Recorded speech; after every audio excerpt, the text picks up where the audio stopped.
আবুই নিরে তারা দুজন 01। মেহরিমা আফরিন। সেদিন সন্ধ্যায় বাবা এবং মায়ের ভেতর একটা তুমুল ঝগড়া বেঁধে গেল। ঝগড়ার এক পর্যায়ে বাবা আক্ষেপ, রাগ আর চাপা ক্রোধটুকু ঢেলে দিয়ে বলল, তুমি আসলে কেনদিন আমাকে ভালোই বাসোনি Riddhi. Not for a single day. সংসার করতে হবে, তাই করেছ। কিন্তু সংসার করার পাশাপাশি যে অন্যজনকে ভালোবাসতে হয়, সেটা তোমার এথিক্সে নেই। এজন্য কম্প্রোমাইজ করতে তোমার এত বাধে। কারণ আমি তোমার প্রথম প্রেম নই। মা হকচকিয়ে গেল। এমন একটা মুহূর্তে বাবার মুখে এই কথাটা মাকে কেমন স্তব্ধ করে দিল। এরপর আর কোনো কথা বলেনি মা। না কোনো শব্দ, না কোনো উচ্চ বাক্য। বোঝাপড়া আর অ্যাডজাস্টমেন্টের কোনোরকম তোয়াক্কা না করে মা সেদিন রাতেই আমাকে নিয়ে বাড়ি থেকে বেরিয়ে এলো। তখন মায়ের এক হাতে আমি, অন্য হাতে একটা লাগেজ। ও হ্যাঁ, সাথে চোখ ভর্তি পানি। ওই পানি মা সহানুভূতি পাওয়ার আশায় ফেলেনি। বাড়িতে থাকতে মায়ের চোখে কোনো বিশেষ ভাষা ছিল না। মা কাঁদল বাড়ি থেকে বেরিয়ে। যখন নিয়ন আলোর কৃত্রিম আভায় পিছঝালা রাস্তা বিমর্ষ হয়ে সেজেছিল, তখন মা আমাকে কোলে নিয়ে নীরবে অশ্রু ঝরিয়ে সামনে এগিয়ে গেল। আমার বয়স তখন মাত্র 1। নয়তো সেদিন আমিই মায়ের চোখ মুছে দিতাম। মাকে আলতো করে ধরে বলতাম, কাঁদে না মা। তোমার মতো লক্ষ্মী মানুষের চোখে এমন বড় বড় ফোঁটার জল মানায় না। মা আমাকে নিয়ে নানা ভাইয়ের কাছে গেল না। বললাম না, মা খুব লক্ষ্মী মানুষ। নানা ভাইয়ের কাছে গেলে তার চোখে বাবার অবস্থান খুব নিচে নেমে আসত। মা চায়নি, তার সন্তানের বাবাকে তার পিতা ছোট করে দেখুক, মন্দ বলে জানুক। তাই স্বামী স্ত্রীর বোঝাপড়াটুকু স্বামী স্ত্রীর ভেতরে রেখে মা উঠল তার এক বান্ধবীর বাসায়। যাকে কথা বলতে শেখার পর আমি ডাকতাম, তুনু। আসলে তার নাম ত্রিনা। আমার জন্ম হয়েছিল 2020 সালে, করোনা মহামারীর ঠিক মাঝামাঝি সময়ে। তখন মায়ের স্বাস্থ্যের অবস্থা খুব বেশি খারাপ হয়ে গিয়েছিল। প্রথমবার প্রেগন্যান্সিতে মানুষ বেশ কিছু জটিলতার মুখোমুখি হয়। এর মাঝে পুরো বিশ্বে তখন কোভিডের প্রকোপ। হাসপাতালে ভালো চিকিৎসার সুযোগ সুবিধা নেই। চলাচলে নানারকম সমস্যা। এর মধ্যেই বর্ষাকালের এক বৃষ্টিমুখর দিনে ইশতিয়াক এবং রিধিমার ঘর আলো করে আমার মতো সোজা, সাপটা অবলা বাচ্চাটির জন্ম হলো। জন্মের সময় অহেতুক বকা খেলাম আমি নাকি হাত পা ছুঁড়ে মায়ের অবস্থা খারাপ করে দিয়েছি। বাবা আমাকে দেখেই চোখ পাকিয়ে বলল, এই বুড়ি, মাকে এত জ্বালাতন করেছ কেন তুমি? তোমাকে আমি পিটটি দিব। সেই সময় তো আমি জানতাম না কিছু। যদি সেই সময় এখনের অবস্থানে থাকতাম, তাহলে আমিও বিনিময়ে চোখ পাকিয়ে বলতাম, এই ইশতিয়াক, আমি না হয় বাবু মানুষ, বুঝি না কিছু। কিন্তু তুমি তো এত বড় লোক। তুমি কেন আমার মাকে জ্বালাতন করো? তোমাকে আমি পিটটি দিব না। তোমাকে আমি কামড় দিব ধরে। আমার মা চট্টগ্রাম প্রকৌশল বিশ্ববিদ্যালয় থেকে মেকানিক্যাল ইঞ্জিনিয়ারিং এর উপর অনার্স আর মাস্টার্স শেষ করেছে। মাস্টার্স শেষ হতে না হতেই পারিবারিকভাবে বাবার সাথে তার বিয়ে হয়ে গেল। বাবা ততদিনে সফটওয়্যার ইঞ্জিনিয়ারিং এর উপর পিএইচডি শেষ করে একটা বড় মাপের সফটওয়্যার ফার্মে চাকরি করছিল। যেদিন তাদের বিয়ে হলো, সেদিন খুব বৃষ্টি হলো। তুমুল ঝড়। চারদিকে পতপত বাতাসের শব্দ। এর মধ্যেই ইশতিয়াক নামের লোকটি আমার মাকে অর্জন করে নিল। বিনা কোনো সাধনায়, বিনা কোনো কসরতে। মেয়েদের কম বেশি চাপা দুঃখ থাকে। বুকের ভেতর 2-3টে বিশালাকা দীর্ঘশ্বাস লুকানো থাকে। আমার মায়েরও ছিল। সেই দুঃখকে একপাশে সরিয়ে মা বিয়েতে রাজি হয়ে গেল। মায়ের সেই গোপন দুঃখ কি আমি জানি না। সবকিছু জানতে হবে, এমন কোনো কথা নেই। জগৎবিখ্যাত বিজ্ঞানী আলবার্ট আইনস্টাইন বলেছিলেন, the most beautiful thing we can experience is the mysterious. অর্থাৎ সবচেয়ে সুন্দর জিনিসটি আমাদের না জানার ভেতরেই লুকিয়ে আছে। যাই হোক, মূল গল্পে আসা যাক। মা গেল তুনু খালামণির বাসায়। তুনু খালামণির বর পেশায় চিকিৎসক।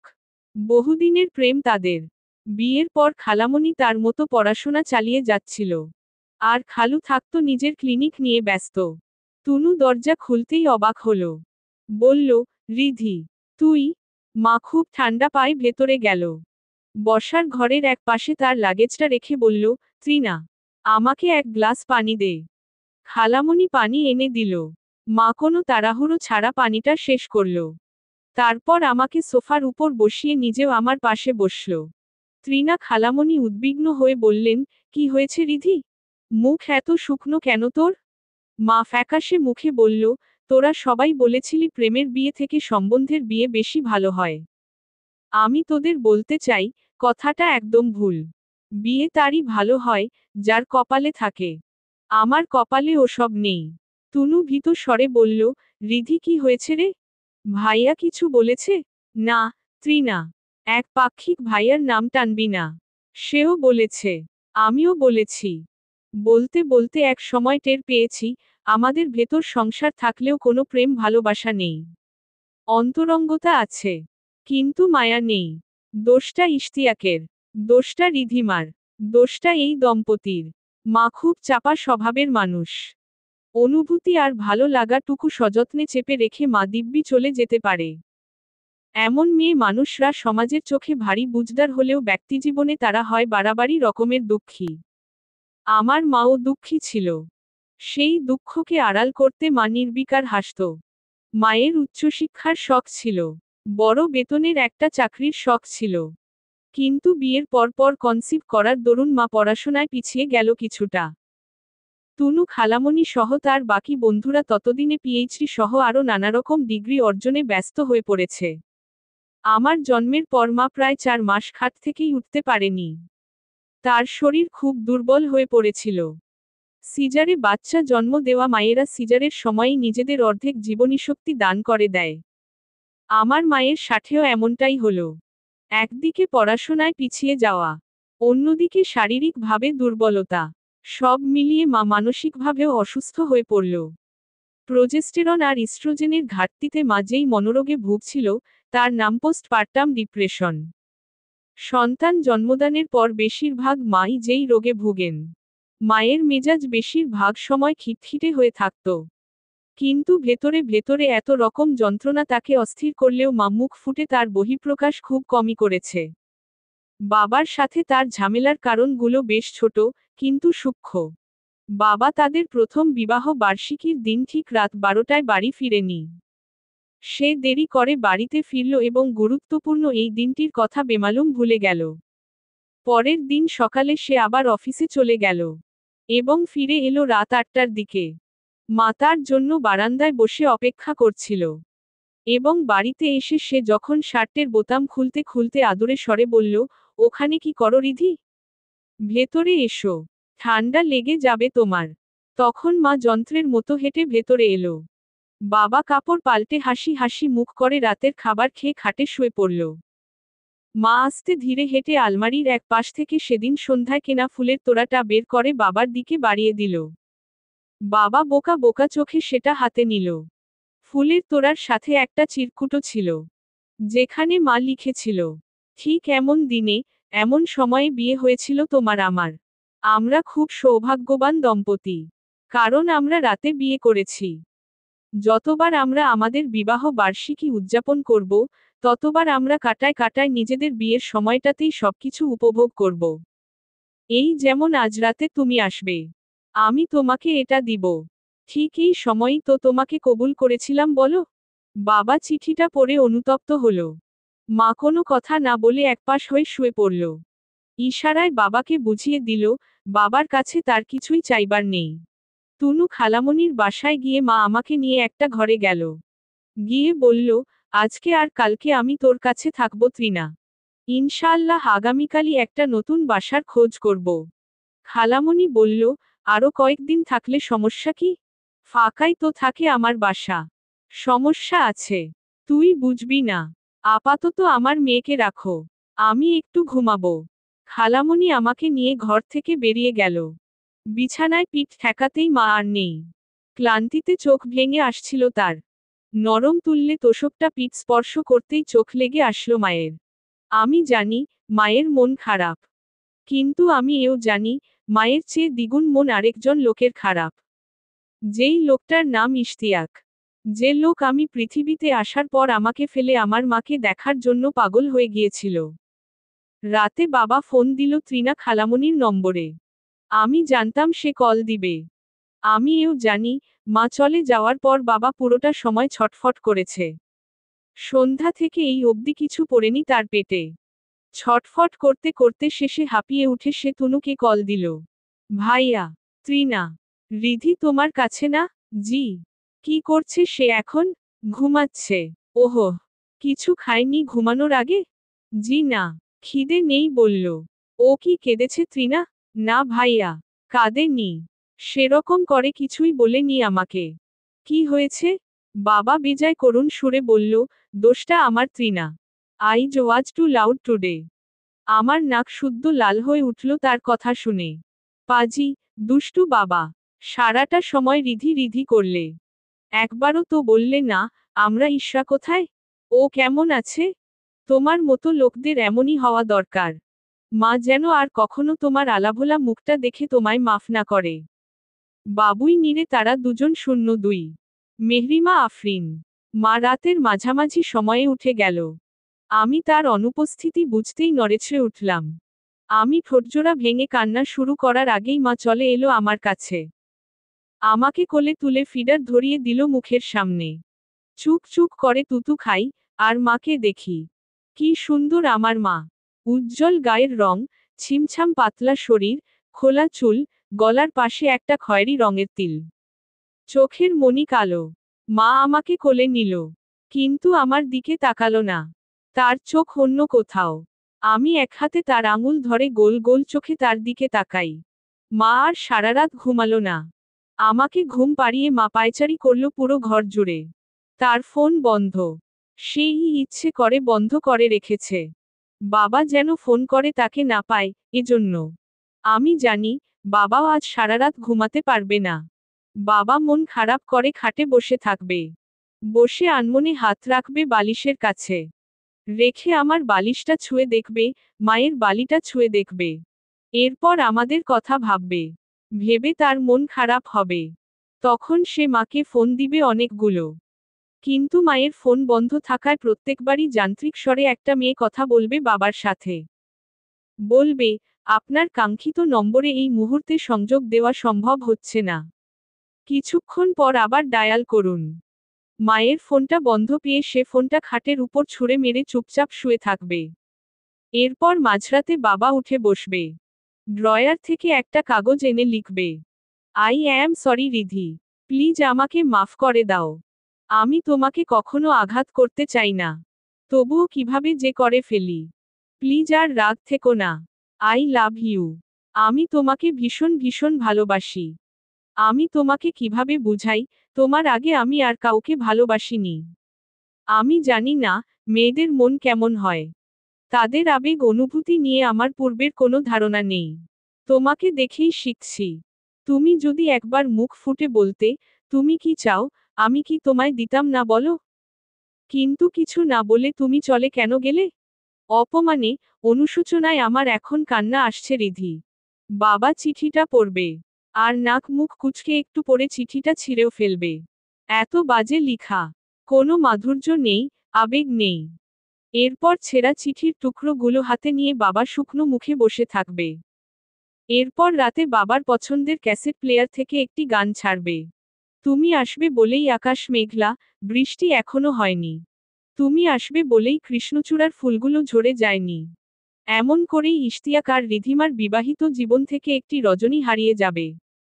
পরদিন সকালে মা আমাকে ঘুম থেকে তুলে খাবার খাওয়ালো। আমি পিট পিট করে পলক ফেলি আর তার দিকে তাকাই।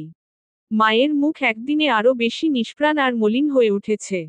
তুনু খালামণি এসে মাকে খাবার খাওয়ার জন্য ডাকল। কিন্তু মা ভালো না লাগার দোহাই দিয়ে খেতে গেল না। তুনুই জোর করে এসে তাকে একটুখানি খাইয়ে দিয়ে গেল। মা এরপর থেকে কেমন চুপচাপ বসে আছে। এই গল্পের সবজান্তা চরিত্র হিসেবে আমি মায়ের মনের খবরও জানি। মায়ের মনের খবর ভালো না। মা আশা করেছিল, রাতেই বাবা আসবে তার কাছে। এসে তাকে জড়িয়ে ধরবে। ক্ষমা চাওয়ার পর্বটা যেন মুঠোফোনেই না হয়, সেজন্য মা মুঠোফোন বন্ধ করে রেখেছিল। যেন বাবাকে বাধ্য হয়ে তুনুর বাড়ি আসতে হয়। এসে যেন বাবা শক্ত করে মাকে জড়িয়ে ধরে। ওই একটা মুহূর্তের জন্য যেন মায়ের মনে হয়, মা একা না। মা একজনের জীবনের সবচেয়ে গুরুত্বপূর্ণ মানুষদের একজন। তার অভিমানও কারো মাথা ব্যথার কারণ। আলিঙ্গন হলো ভালোবাসার সবচেয়ে শক্তিশালী রূপ। কেবল স্বামী স্ত্রীর জন্য না, পৃথিবীর প্রতিটা সম্পর্ক একটা শুদ্ধতম আলিঙ্গনে পূর্ণতা পায়।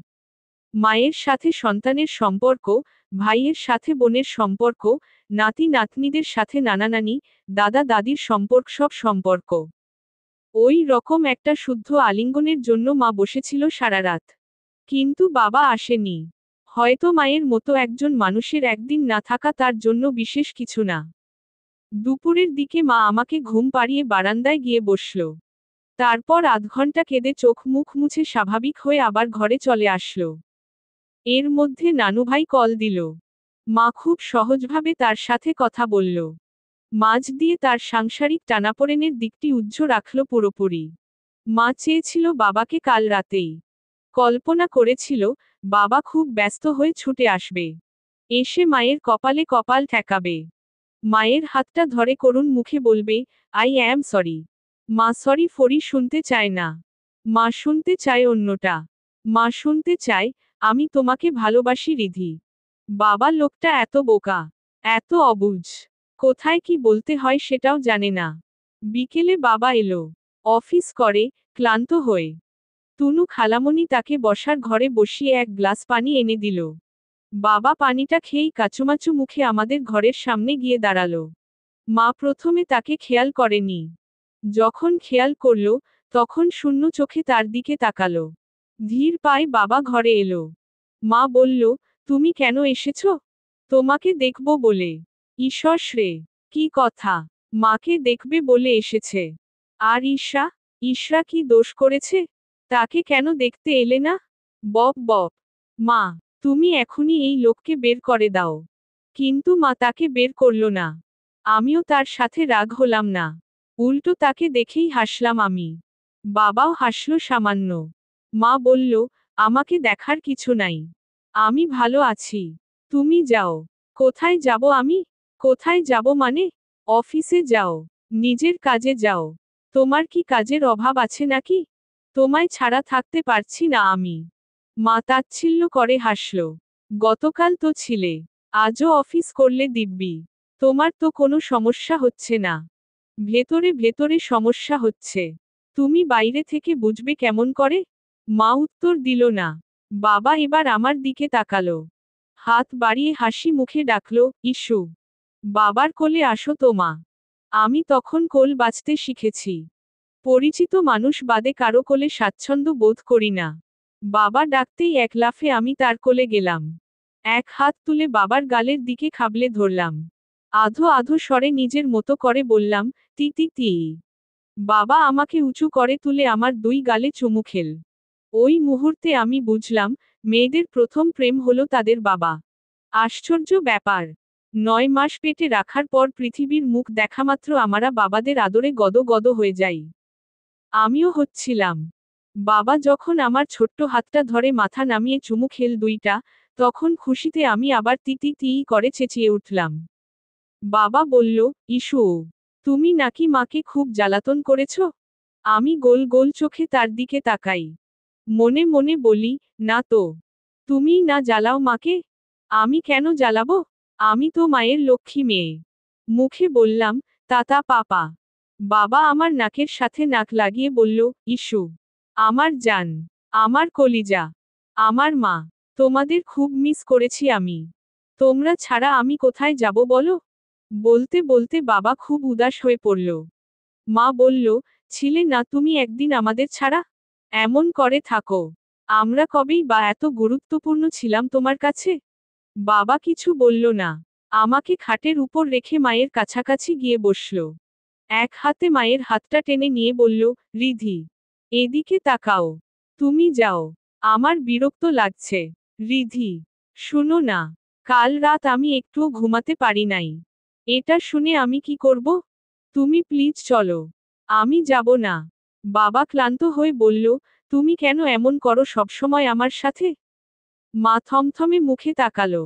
স্বর নামিয়ে বলল, কারণ তুমি আমার প্রথম প্রেম না। বাবা থতমত খেয়ে গেল। মন খারাপ করে বলল, I am sorry for that. তুমি যাও ইশতিয়াক। আমাকে একটু একা ছেড়ে দাও। একা থেকো। আমার ঘরে গিয়ে একা থেকো। এখানে একা থাকার প্রয়োজন নেই। তোমার ঘরে যেতে ইচ্ছে হচ্ছে না এখন। কি দোষ করেছি আমি? আমি জানি না। তুমি বলো আমায়। আমি জানি, আমি মানুষ ভালো না। কিন্তু আমি পরিবর্তন হতে জানি। তুমি বলো একবার। ইশতিয়াক, প্লিজ যাও। বাবা গেল না। উল্টো মায়ের হাত ছেড়ে তার কপালে আর গালে আলতো করে দুটো চুমু খেল। এরপর তার গালের সাথে নিজের গালটা চেপে ধরে বলল, চলো রিধি। বাড়িতে গিয়ে ঝেড়ো। এখানে না। চলো প্লিজ। মায়ের কি হলো জানি না। এক ধাক্কা দিয়ে বাবাকে দূরে ঠেলে দিল। ঘটনার আকস্মিকতায় বাবা নিজেই হতভম্ব হয়ে গেল। আমি ফ্যালফ্যাল করে আঙুল মুখে দিয়ে হাতের খেলনাটা ফেলে তাদের দিকে তাকালাম। মা চিৎকার করে বলল, যেতে বলছি না তোমাকে? সব সময় মেজাজ খারাপ করো আমার। যাও তুমি। চলে আসবো আমি। 2-3 দিন পরই চলে আসবো। কোথায় যাব আর? কামাই আছে আমার।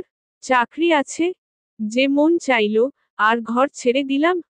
বাবা একটা ঢোক গিলে বলল, শুধু কামাই নাই বলেই তুমি ঘর ছাড়তে পারছো না?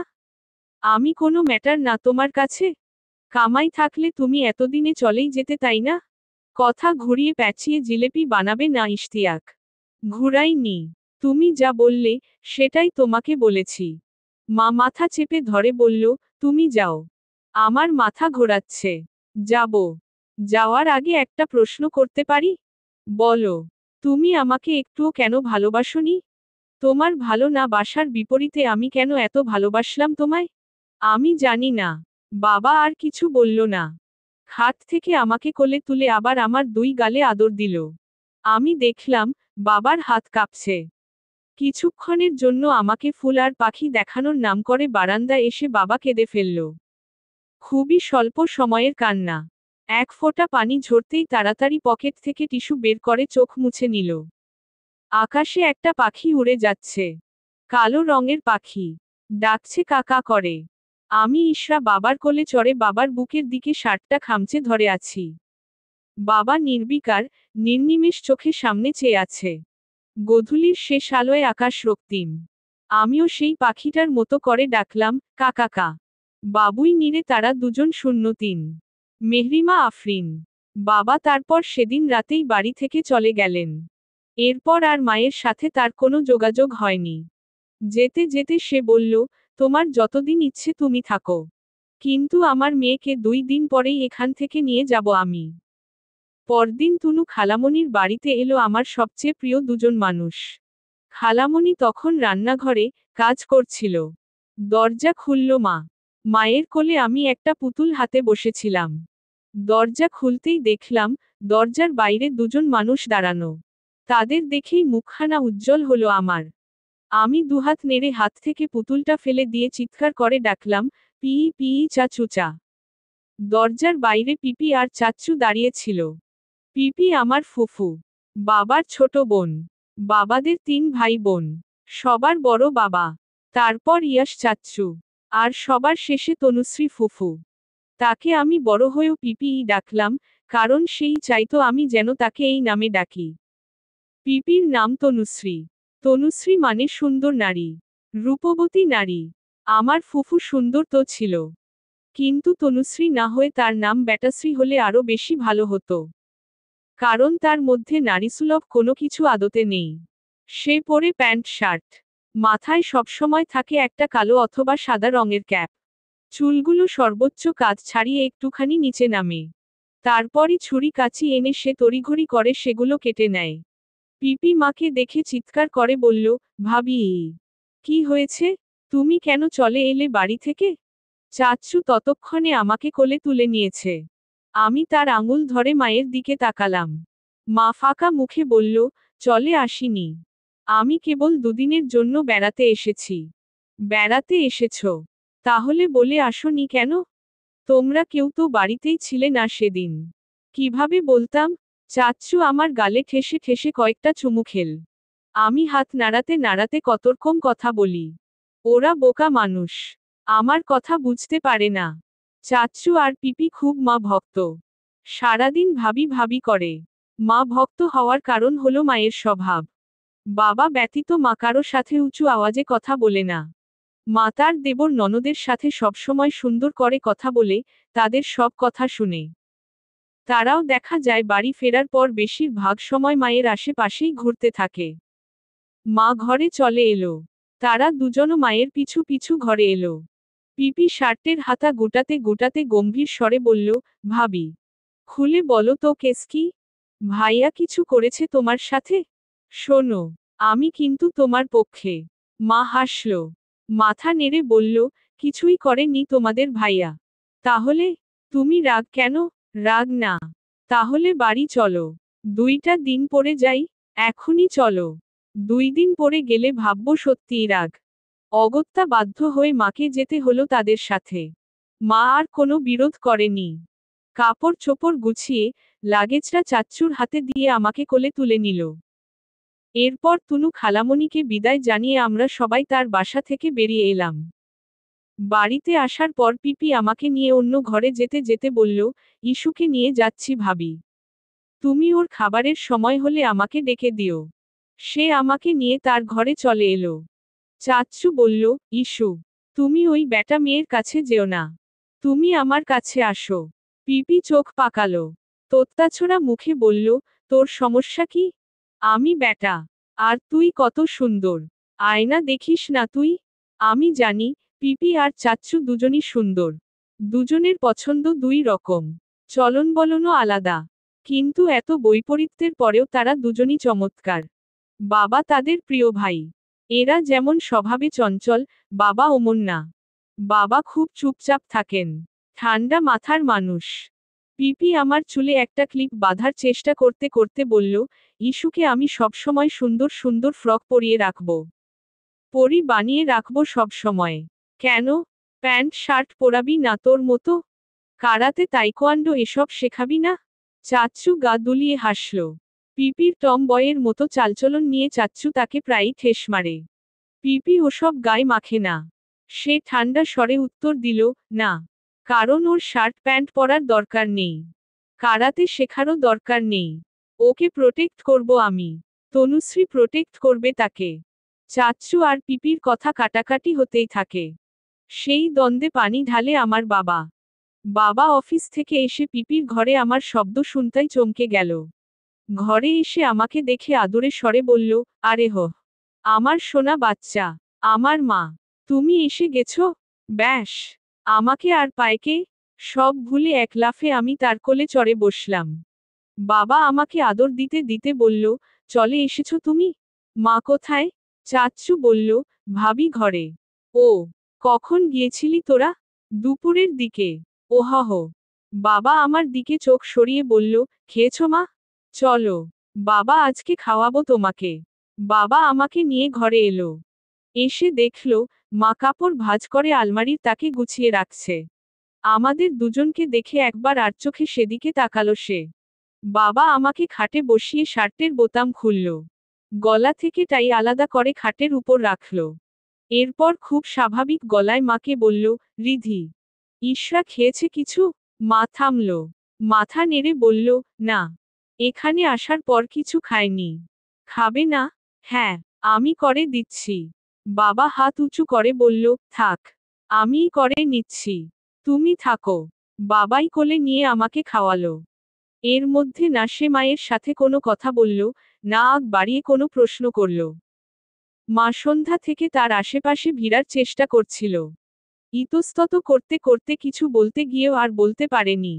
একটু পরে যখন আমি ঘুমালাম, বাবাও নামাজ শেষ করে অবসর হয়ে বসল, তখন মা জানতে চাইল, কফি দিব ইশতিয়াক? খাবে তুমি? বাবা ডানহাতটা কপালের 2 পাশে চেপে ধরে নিচু স্বরে বলল, না। আমার প্রয়োজন হলে আমি করে খাবো। মা থমথমে স্বরে বলল, কেন আমি করে দিলে কি হবে? কিছুই হবে না। তাহলে কেন খেতে চাইছো না? খিদে নেই আমার। মা আর কথা বলল না। বিবাহিত জীবনে বাবার এমন নিষ্প্রভ, নিরুত্তাপ, অনুভূতিহীন মুখ সে আগে কখনো দেখেনি। বাবার ব্যবহারও ছিল অত্যন্ত শীতল, ভাবলেশহীন। সে মাকে কোনো কটু কথা বলল না। কোনো বাজে ব্যবহারও করল না। ভালো মন্দ কিছুই বলল না। সে এক নাগারে নিজের কাজ করে গেল। কিন্তু তার নির্বিকার ভাব দেখে মা নিজেই কেমন যে দিশেহারা হয়ে উঠল। মা কিছুক্ষণ তার সাথে কথা বলার চেষ্টা করে পরে কেমন হাঁপিয়ে উঠল। সবেতেই বাবার আচরণ ঠান্ডা। যে কোনো প্রশ্নে সংক্ষেপে উত্তর দিচ্ছে। মা দুপুরে কিছু খায়নি।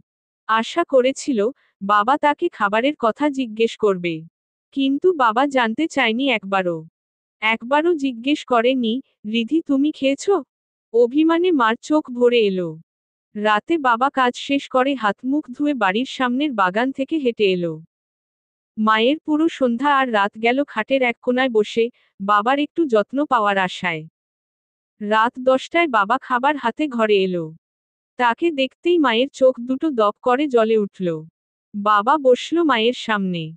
তার মুখ হাসি হাসি। মনে হলো এখন আর কোনো অভিমান নেই তার। একটা লোকমা তুলে মায়ের মুখের সামনে বাড়িয়ে দিয়ে বাবা গম্ভীর মুখে বলল, দুপুরে খাওনি তাই না? দেখি হা করো তো। খেয়ে নাও এটা। মা খেল না। মুখ সরিয়ে কাট স্বরে বলল, আমি খাবো না। খাও রিধি। তুমি না আমার লক্ষ্মী বউ? মা নাক টানতে টানতে বলল, আমি কারো লক্ষ্মী বউ না। বাবা এগিয়ে এলো। প্লেটটা খাটের উপর রেখে অন্য হাতে মায়ের গালে হাত রেখে বলল, উহু। জেদ করে না। খেয়ে নাও। খেলে তোমাকেও তককেত দিব ইস্যুর মতো। যাও ইশতিয়াক। ভালো লাগছে না আমার। না, খেতে হবে। কেন খাবো? খিদে নাই আমার। বাবা চোখ পাকিয়ে বলল, কচু। তোমার খিদে নাই থাকতে পারে। কিন্তু তবুও খেতে হবে। তুমি না খেলে আমার মেয়ে খাবে কি? আমি আমার মেয়েকে না খাইয়ে রাখতে পারবো না। নাও, খাও। মা হঠাৎ কেমন যে দমে গেল। একটা ঢোক গিলে নিজেকে ধাতস্থ করে ব্যথিত স্বরে মা বলল, তুমি শুধু ঈশ্বর জন্যই আমাকে ভালোবাসো তাই না? ঈশ্বর মা বলেই এত যত্ন করো আমায়। আমাকে কোনোদিন ভালোবাসোনি তুমি। তুমি যত্ন করেছ তোমার সন্তানের মাকে। আজও তুমি তাকেই খাওয়াতে এসেছ। রিধিকে না। বাবার হাতটা থেমে গেল হঠাৎ। মুখের হাসিও উধাও হলো হুট করে। কেমন যে স্তব্ধ হয়ে বাবা তাকালো মায়ের দিকে। মা ততক্ষণে কেঁদে ফেলেছে বোকাদের মতো। এক মুহূর্ত নীরবতা। তারপরই কাঁচ ভাঙার বিকট শব্দে পুরো ঘর ঝনঝন করে উঠল। আমি ভয়ে কেঁপে উঠে দুই ঠোঁট ভেঙে কেঁদে ফেললাম। মা নিজেও আঁতকে উঠল। যতটা না শব্দে, তার চেয়ে বেশি বাবার আচরণে। বাবা খাবারের প্লেটটা ছুঁড়ে মেরেছে ফ্লোরে। মেয়েরাই তোরাক করে উঠে দাঁড়িয়েছে। মা হতবাক হয়ে বলল, ইশতিয়াক। মায়ের সেই থমকানো সুরের বিপরীতে বাবা যেন গর্জে উঠল। You shut up. তোমার মতো ক্রিটিক্যাল মাইন্ডের মেয়ে আমি আমার জীবনে দেখি নাই। তুমি আমার সহ্যের সীমা ছাড়িয়ে গেছো। দিদুন এক দৌড়ে ঘরে এলো। এসে হাঁপাতে হাঁপাতে বলল, কি হয়েছে? এভাবে চিৎকার করছিস কেন ইশতিয়াক? এটা কোনো কথা? বউয়ের সাথে বুঝি এভাবে কথা বলে কেউ? মা তুমি যাও। যেটা জানো না, সেটা নিয়ে কথা বলবে না।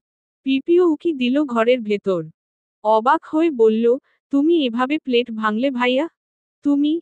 অথচ ইয়াসকে সবসময় তুমি বকা দিতে এসব নিয়ে। তুমি চুপ থাকো তনুশ্রী। জ্ঞান চাইনি আমি কারো কাছে। পিপি একদম চুপ হয়ে গেল। বাবা বড় বড় করে কয়েকটা শ্বাস ছাড়ল। ছেড়ে তাকালো মায়ের দিকে। মায়ের চোখ মুখ তখনও থমথমে, প্রতিক্রিয়াহীন। বাবার চিৎকারের বিপরীতে কি বলা উচিত, মা জানে না। মা কেবল তীব্র অবিশ্বাস নিয়ে বাবার দিকে তাকালো। ছোট স্বরে বলল, ইশতিয়াক। বাবা কিছু বলল না। এক টানে ছো মেরে আমাকে কোলে তুলে নিল। মায়ের সাথে তার চোখাচোখি হতেই ত্যক্ত স্বরে বলল, নিয়ে যাচ্ছি আমার মেয়েকে আমি। আজ থেকে সে আমার সাথেই থাকবে। কোনো প্রয়োজন নেই তোমার আমার। তুমি থাকো তোমার মতো। তোমার ধারণা, কেবল ঈশ্বর মা বলেই তোমার এত কদর। তোমার মতো মূর্খ মানুষকে আমি বুঝিয়ে দিতে চাই, ইশতিয়াক একাই পারে তার মেয়ের দেখভাল করতে। কোনো প্রয়োজন নেই তোমাকে আমার এই জীবনে। তুমি তোমার মূর্খতা নিয়ে পড়ে থাকো। আমার মেয়ের জন্য আমি একাই যথেষ্ট। কথাটা শেষ করেই বাবা হনহনিয়ে আমাকে নিয়ে ঘর থেকে বেরিয়ে এলো। পেছনে পড়ে রইল মা, মায়ের অভিমান, আর মায়ের এক টুকরো ভাঙা সংসার। বাবুই নিরে তারা দুজন ০৪। মেহরিমা আফরিন। বাবা সেদিনের ওই কথাটা বেশ সিরিয়াস ভাবেই নিল। সে সত্যি সত্যিই জেদ করে বসল যে আমাকে সে একাই পালবে। মায়ের কোনো দরকার নেই। মায়ের সাহায্য ছাড়াই আমার সবকিছু বাবা একা হাতে সামলাবে। শুরুতে বাড়ির লোকজন ভাবল, এটা বাবার কথার কথা। রাগের মাথায় বলেছে, এমন কি আর হয় নাকি? মা থাকতে বাচ্চা এমন বাবার কাছে বড় হবে কেন? কিন্তু বাবা যখন আমাদের শোয়ার ঘর থেকে বালিশ এনে গেস্ট রুমে থাকার প্রস্তুতি নিল, তখনই সবার টনক নড়ল। দিদুন ছুটে এসে বলল, এসব কি ইশতিয়াক? কথা কাটাকাটি হতেই পারে, তাই বলে তুই এসব করবি? বাবা বালিশটা খাটের উপর রেখে খাট ঝাড়তে ঝাড়তে বলল, না মা, কথা কাটাকাটি হতেই পারে, আমি জানি। কিন্তু আমাদের মধ্যে যা হচ্ছে, সেটা স্রেফ কথা কাটাকাটি না। আমাদের মধ্যে বিশাল একটা গ্যাপ আছে। তুমি বুঝবে না। প্লিজ মা, যাও। বাবার এই পাগলামি কেউ থামাতে পারল না। দাদু ভাই, দিদুন, পিপি, চাচ্চু কেউ না। আর মা, মা তো কেমন যে জমে গেল। হীনমন্যতায়, লজ্জায়, কিংবা কিছুটা অনুশোচনায়। বাবা গেস্টরুমে থাকতে শুরু করলো আমাকে নিয়ে। আমি খাই বাজারের কৃত্রিম পাউডার দুধ। আমাকে গোসল করাই বাবা, যত্নও করে বাবা। গোসলের পর আমার সারা শরীরে লোশনও মেখে দেয় বাবা। প্রথম দিন বাবা আমাকে রেখে অফিসে গেল। আমাকে দিয়ে গেল দিদুনের কাছে। দিদুন আমাকে মায়ের কাছে নিয়ে গেল। মা তখন চুপচাপ শুয়ে কি যেন ভাবছিল। দিদুন গিয়ে চাপা স্বরে বলল, বড় বউ, ইশতিয়াক চলে গেছে। তুমি একটু ওকে খাওয়াও তো। আমার ছেলে পাগল হয়ে গেছে। এসব কোনো কথা? ঘরে মা থাকতে বাচ্চা নাকি বাইরের কেনা দুধ খাবে? তুমি একটু ওকে খাওয়াও তো। মা হাত বাড়িয়ে আমাকে কোলে নিল। দিদুন ঘর থেকে বের হতেই মার দুচোখ ভরে এলো। সে আমাকে বুকের সাথে চেপে ধরে বলল, ইস্যু, আমার মা, তোমার খিদে পেয়েছে? বাবা ঠিক মতো খাওয়ায়নি তোমাকে? বলে মা আবার কান্নায় ভেঙে পড়ল। আমি জানি, মা আমার খাবার নিয়ে কান্না করেনি। মা কান্না করেছে একাকিত্বে। বাবার সাথে ওই ঘটনার পর থেকে বাড়ির সবার সাথে মায়ের দূরত্ব বেড়েছে। দূরত্বটা মাই বাড়িয়েছে। মা সেদিন অনেকক্ষণ আমাকে আদর দিল। আমার গালের সাথে নিজের গাল চেপে ধরে বলল, ইস্যু, ইস্যু, তুমি জানো, তোমাকে আমি কত মিস করেছি কাল রাতে। তোমাকে, তোমার বাবাকে দুজনকেই অনেক মিস করেছি আমি। বাবাকে এবার বলবে, আর যেন আলাদা না ঘুমায়। কাল রাতে আমি অনেক ভয় পেয়েছি। বাবা অফিসে যাওয়ার পর আমাকে মা নিজের কাছে এনে রাখে, এই খবর কানে যাওয়া মাত্র বাবা আমাকে নিয়েই অফিস যেতে শুরু করল। ফ্রন্ট ক্যারিয়ারে করে আমাকে বুকে নিয়ে বাবা অফিসের পথে রওনা হতো। বলা বাহুল্য, বাবা মায়ের বাড়াবাড়ির সংসারে এইবার বাড়াবাড়িটা শুরু করল বাবাই। সবকিছুতে সে মাকে এড়িয়ে যেতে শুরু করল। তার জেদ, তার রাগ, তার দম্ভ সবকিছুর সামনে মা একেবারে মুখ থুবড়ে পড়ল। বস্তুত বাবার ধৈর্যের সুতো ছিঁড়ে গিয়েছিল। বিয়ের পর থেকে মায়ের নির্লিপ্ততা আচরণ বাচ্চা হওয়ার পর আকাশ ছুঁয়ে গিয়েছিল। বাবা ধৈর্য ধরতে ধরতে শেষ পর্যন্ত ধৈর্যহারা হলো, যখন বাবা দেখল তার ভালোবাসার কোনো বিশেষ মূল্যায়ন মায়ের কাছে নেই। সে আমার ব্যাপারটা নিয়ে জেদ করতে করতে সেটাকে বাড়াবাড়ি পর্যায়ে নিয়ে গেল। যেটা সন্তান হিসেবে আমার জন্য কষ্টকর। আর মায়ের কথা তো বাদই দিলাম। বাবা মায়ের সাথে কথা বলা বন্ধ করে দিল পুরোপুরি। অবস্থা এমন যে তাদের ভেতর কেবল ডিভোর্স শব্দটাই অবশিষ্ট আছে। আর কিছু না। মা কেমন যে অসুস্থ হয়ে গেল 2 দিনেই। সেদিন রাতে সে আমাদের ঘরে এলো। গেস্ট রুমে যেই ঘরে আমি আর বাবা থাকতাম, সেখানে। বাবা ল্যাপটপে কাজ করছিল। আমি খেলছিলাম খাটে বসে। মা দুয়ারে এসে দাঁড়ালো। গলা খাকারি দিয়ে বাবার মনোযোগ টানতে চাইল। বাবা স্ক্রিন থেকে চোখ তুলল না। মা মুমূর্ষু গলায় ডাকল, ইশতিয়াক, শোনো। বাবা টাইপিং করতে করতে বলল, ভেতরে আসো। মা আসলো। 2 হাত কচলাতে কচলাতে অস্থির হয়ে বলল, আমি একটু বসি এখানে? বসো। মা বসে ইতিউতি করতে করতে বলল, একটা কথা শুনো ইশতিয়াক। বলো। মা ভাঙা স্বরে বলল, আই অ্যাম সরি। হু। অত্যন্ত ঠান্ডা জবাব। মায়ের মন ভেঙে গেল তখনই। মা বাবার একটু কাছাকাছি এসে বলল, এখন থেকে আমি আর উল্টাপাল্টা কথা বলবো না। তোমার মন মতো চলবো। আচ্ছা। তুমি প্লিজ আবার আগের মতো হয়ে যাও। বাবা ল্যাপটপটা কোলে তুলে বলল, রিধি তুমি কি প্লিজ একটু যাবে? আমি ব্যস্ত আছি ভীষণ। মা গেল না। চুপটি করে বসে থেকে মাথা নামিয়ে নিজের হাতের নখ খোঁচাচ্ছিল। বাবার মনোযোগ ল্যাপটপে। মা খুব কাতর স্বরে বলল, ইশতিয়াক, আমি কফি করে দেই তোমাকে? তুমি খাবে? বাবা মাথা তুলল। ছোট করে বলল, না খাবো না। ইচ্ছে হলে আমি নিজেই করে নিব। আমি করে দেই না। না, এখন আপাতত দরকার নেই। মা ভীষণ অস্বস্তি নিয়ে পুরো ঘরে পায়চারি করল। মায়ের অসহায়, ক্লান্ত, মূর্ছা যাওয়া মুখটা দেখে আমারই কেমন লাগল। মা এরপর চূড়ান্ত রকমের অসহায় মুখে বলল, ইশতিয়াক, আমি সত্যি সরি বলছি। তুমি বললে পায়ও ধরব। তাও তুমি আমার ঘরে আসো প্লিজ। রাতে আমি ভীষণ ভয় পাই। কে যেন হাঁটে আমাদের ঘরে। সত্যি, তুমি পাগল হয়েছ? বিরক্ত হয়ে প্রশ্ন ছুড়ল বাবা। মা আগের মতো করেই বলল, সত্যি ইশতিয়াক, খুব ভয় হয় আমার। বাবা আগের মতোই ল্যাপটপের কিবোর্ডে আঙুল চালিয়ে যাচ্ছিল। মা একটু রয়-সয় বলল, ইস্যুকে আমি নেই? তোমার কষ্ট হবে ওকে নিয়ে কাজ করতে। বাবা একটানে আমাকে তার কাছে নিয়ে এলো। চোখ তুলে মায়ের মুখের দিকে তাকিয়ে ঠান্ডা স্বরে বলল, সমস্যা নেই। আমি পারবো। মা আর কথা বাড়ালো না। বাবার সামনেই কেঁদে ফেলবে, এই ভয় সে তাড়াতাড়ি ঘর থেকে বেরিয়ে গেল। মায়ের দুঃখ নাকি মেয়েরা সবচেয়ে ভালো বোঝে। এই কথাটা কতটা সত্য আমি জানি না। কিন্তু আমি যদি বয়সে পিপির সমান হতাম, আর আমার সামনে বাবা মায়ের সাথে এমন আচরণ করত, তাহলে খুব রাগ হতো আমার। এটা কেমন কথা? এভাবে অসহায় মুখে আসার পরেও বাবা কেমন করে মাকে ফিরিয়ে দিল?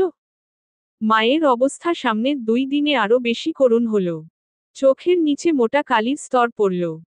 মুখ হলো আগের চেয়েও বেশি থমথমে, নিষ্প্রাণ আর বেজার।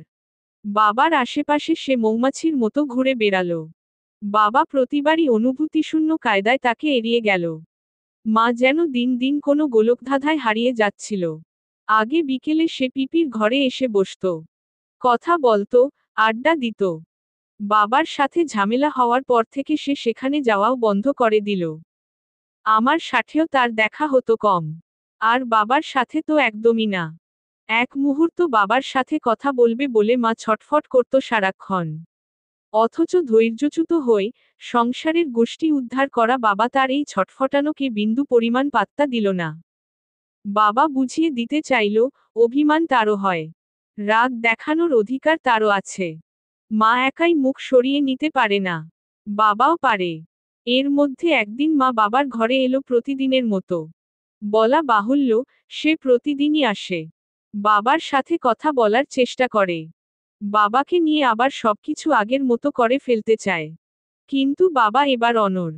সে কিছুতেই মায়ের সাথে সহজ হবে না এত অল্প দিনে। সেদিন মা বলল, তুমি আমার সাথে কথা না বললে, আমি মরে যাব ইশতিয়াক।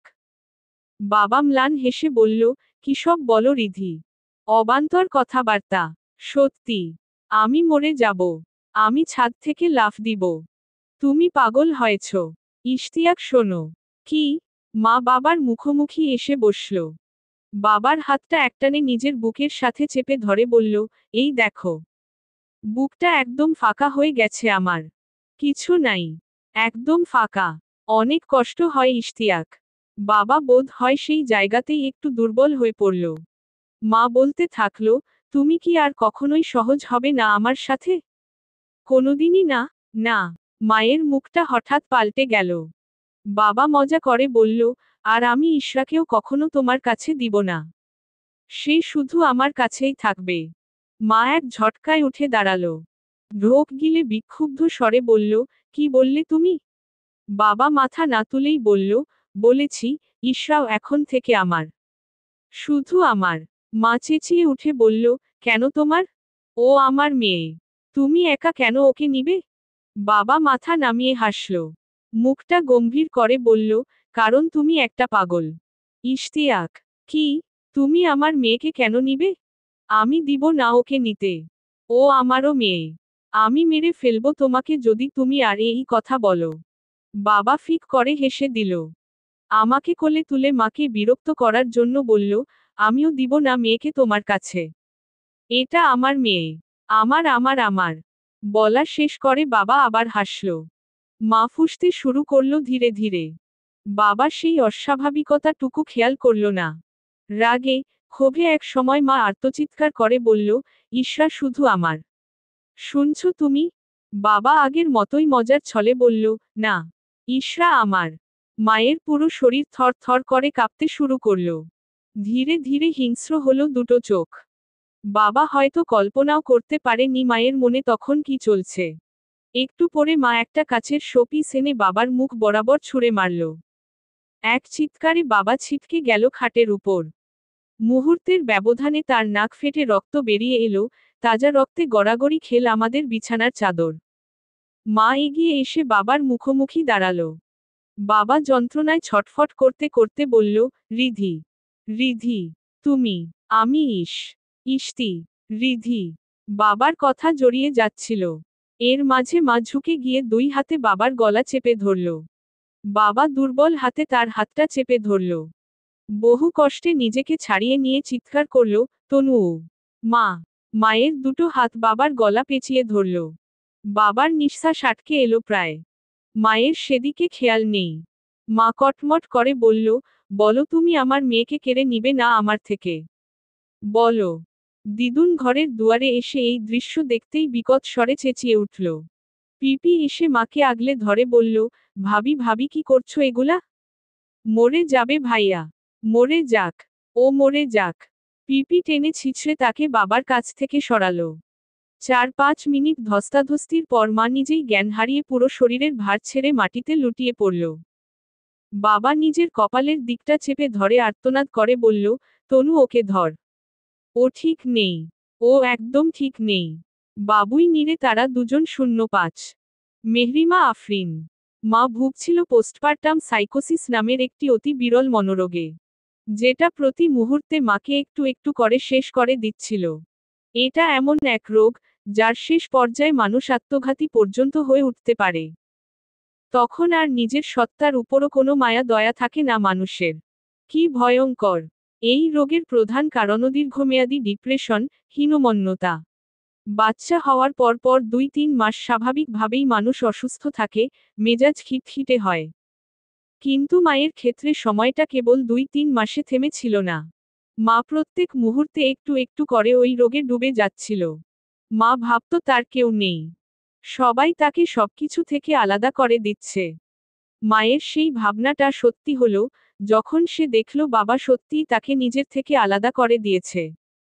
প্রথম বিবাহ বার্ষিকী ভুলে যাওয়ার মতো বড়সড় অপরাধটি বাবাকে সবার প্রথমে মায়ের চোখে দোষী সাব্যস্ত করল। বিয়ের মতো এত বিশেষ একটি দিন মানুষ এক বছরেই ভুলে যাবে? মা কি তাহলে এতই তুচ্ছ তার জীবনে? মা বাবার এই ভুলে যাওয়া স্বভাবটা মেনে নিতে পারেনি। এটা কি বাবার প্রতি মায়ের অতিরিক্ত ভালোবাসার ফল, নাকি নিজের প্রতি মায়ের অতিরিক্ত হীনমন্যতার ফল, সেটা ঠিক বোঝা গেল না। মাই ভালো জানে। বাবার দিক থেকে পাওয়া অবহেলা, অবজ্ঞা মাকে বিশ্বাস করাতে শুরু করল, মাকে আসলে কেউ ভালোবাসে না, গুরুত্ব দেয় না। সেই চিন্তা থেকে মা হীনমন্যতায় ভুগতে শুরু করল, একাকিত্বে দিন কাটাতে লাগল, মনে মনে নিজের একটা করুণ দশা হ্যালুসিনেট করে নিল। সেই কল্পনার জগতে মা কেমন যে হিংস্র হয়ে উঠল। সেই হিংস্রতার বহিঃপ্রকাশ হিসেবে সবার প্রথমে সে আঘাত করল বাবাকে। তার এই রোগের চিকিৎসা তেমন সুনির্দিষ্ট কিছু না। যেহেতু 17 মাস সময় নিয়ে এই রোগটা তার ভেতর বাসা বেঁধেছে, অতএব এই রোগের চিকিৎসাও সময় সাপেক্ষ আর ধৈর্যের ব্যাপার। কিন্তু সেই সময় পর্যন্ত অপেক্ষা করা, কিংবা এত বড় ঘটনার পরেও মাকে স্বাভাবিকভাবে দেখা দিদুনের পক্ষে প্রায় অসম্ভব হয়ে দাঁড়ালো। সে স্পষ্ট করে ঘোষণা করে দিল, এই মেয়ে পাগল। তার বড় বৌমার মাথার ঠিক নেই। এই মেয়েকে তিনি আর তার ছেলের কাছে যেতে দিবেন না। আমাদের দেশে চিকিৎসা সেবার অবস্থা খুবই খারাপ। শারীরিক নানারকম রোগের চিকিৎসাই এখানে পাওয়া যায় না সহজে। সেখানে মনোরোগের চিকিৎসা আশা করা তো দিবা স্বপ্নই বটে। আমাদের দেশের মানুষ মানসিক রোগগুলোকে তেমন গুরুত্ব সহকারে নেয় না। এতে তাদের কোনো দোষ নেই। হাত পা কেটে ক্ষতস্থান পচে যাওয়ার পরেও যে দেশে সময় মতো চিকিৎসা পাওয়া যায় না, সেই দেশে মনের রোগ নিয়ে মানুষ মাথা ঘামাবে, এটা আশা করাই বোকামি। এ ধরনের বিষয় বাঙালিরা তেমন গুরুত্ব দিয়ে ভাবে না। এরা যা ভাবে তা হলো এই মেয়ে তো পাগল। একে আর এক বাড়িতে রাখা যাবে না। ব্যাস এদিকেই ল্যাটা চুকে গেল। কিন্তু কেন মেয়ে পাগল হলো, কি করলে মেয়ে ভালো হবে সেই চিন্তা প্রায় সময়ই আলোচনা থেকে দূরে সরিয়ে রাখা হয়। মাকে ভর্তি করানো হলো হাসপাতালের একটা কেবিনে। চাচ্চু কোনোরকমে তাকে ভর্তি করিয়েই বাবার কাছে ছুটে গেল। বাবার তখন অবস্থা খারাপ। 3টা সেলাই পড়েছে কপালে। বাবার আর সেন্স নেই। সেন্স হারানোর আগে সে পিপিকে বলে গেছে, তনু, রিধিকে একটু দেখিস। রিধিকে আসলে সেদিন কেউ দেখল না। পিপি খুব ক্লান্ত ছিল। মায়ের কেবিনের সামনে কিছুক্ষণ দাঁড়িয়ে সে দিদুনের পাশের চেয়ারে গিয়ে বসল। বাবা তখনও ছটফট করছিল যন্ত্রণায়। চাচ্চু আর দাদুভাই মিলে রিসেপশন থেকে কেবিন থেকে রিসেপশনে দৌড়াদৌড়ি করল।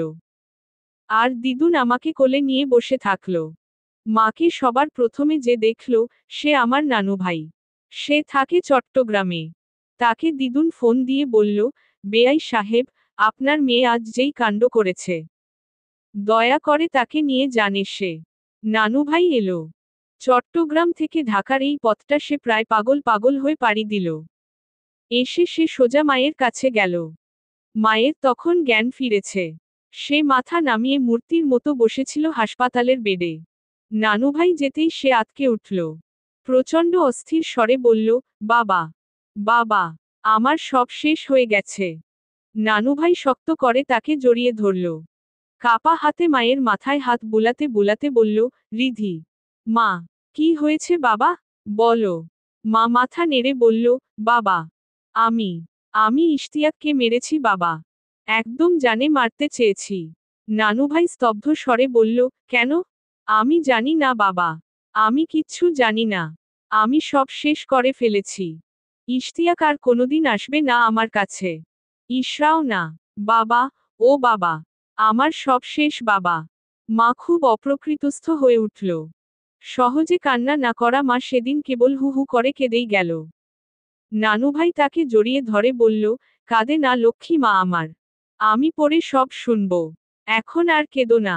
মা চোখ মুছল। নানুভাই বলল, বেশি খারাপ লাগে রিধি? মা সেই কথার কোনো উত্তর দিল না। মায়ের তখন আর নিজের ভালো মন্দে মন নেই। প্রচণ্ড অনুতপ্ত হয়ে বারবার চোখ ভিজে যাচ্ছিল তার। মা খুব অসহায় মুখে বলল, বাবা, আমি একবার ইশতিয়াকের কাছে যেতে চাই। বাবা, একবার নিয়ে যাবে আমাকে? আমার খুব দেখতে ইচ্ছে করছে তাকে। আমার বুকে খুব ব্যথা হচ্ছে বাবা।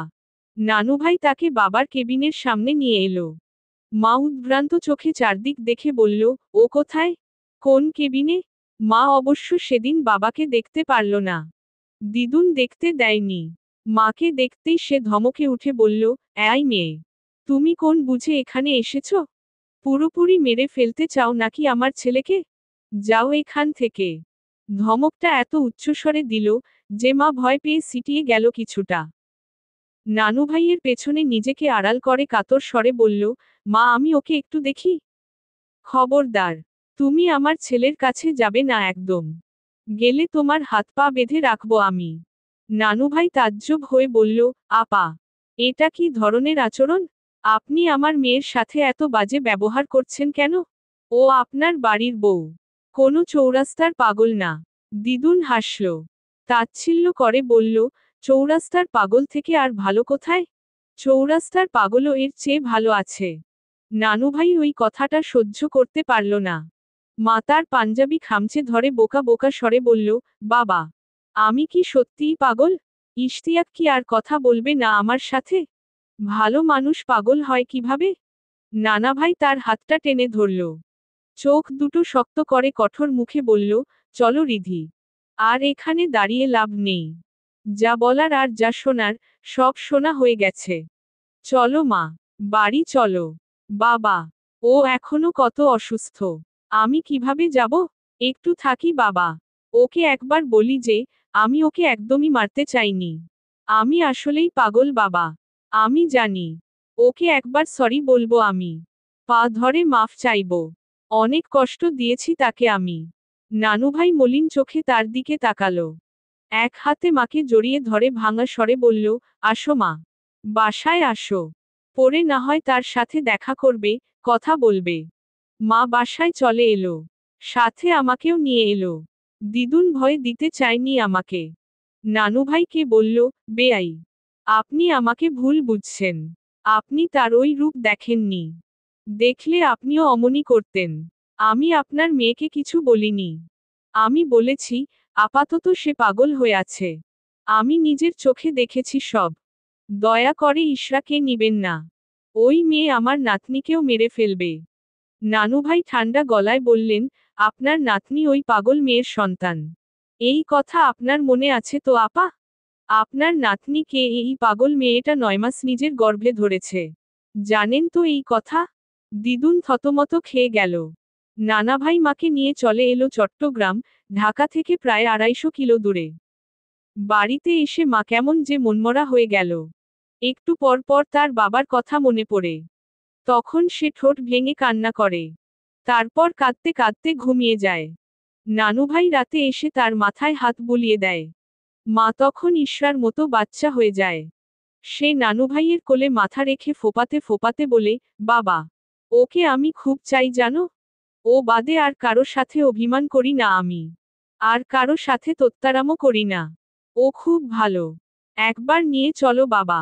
নানুভাই কোনো কথা বলে না। মাই একটার পর একটা কথা বলতে থাকে। বাবা, ও কি সুস্থ হওয়ার পর আমাকে খুঁজবে না? বাবা, আমি কি সত্যিই পাগল?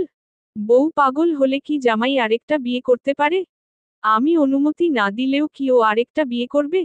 ইশতিয়াক আরেকটা বিয়ে করলে কি আমাকে আর ভালোবাসলে না? ও আরেকটা বিয়ে করলে আমি কোথায় যাব? ইশরার কি হবে? বাবা, পাগলের কি কোনো চিকিৎসা নাই?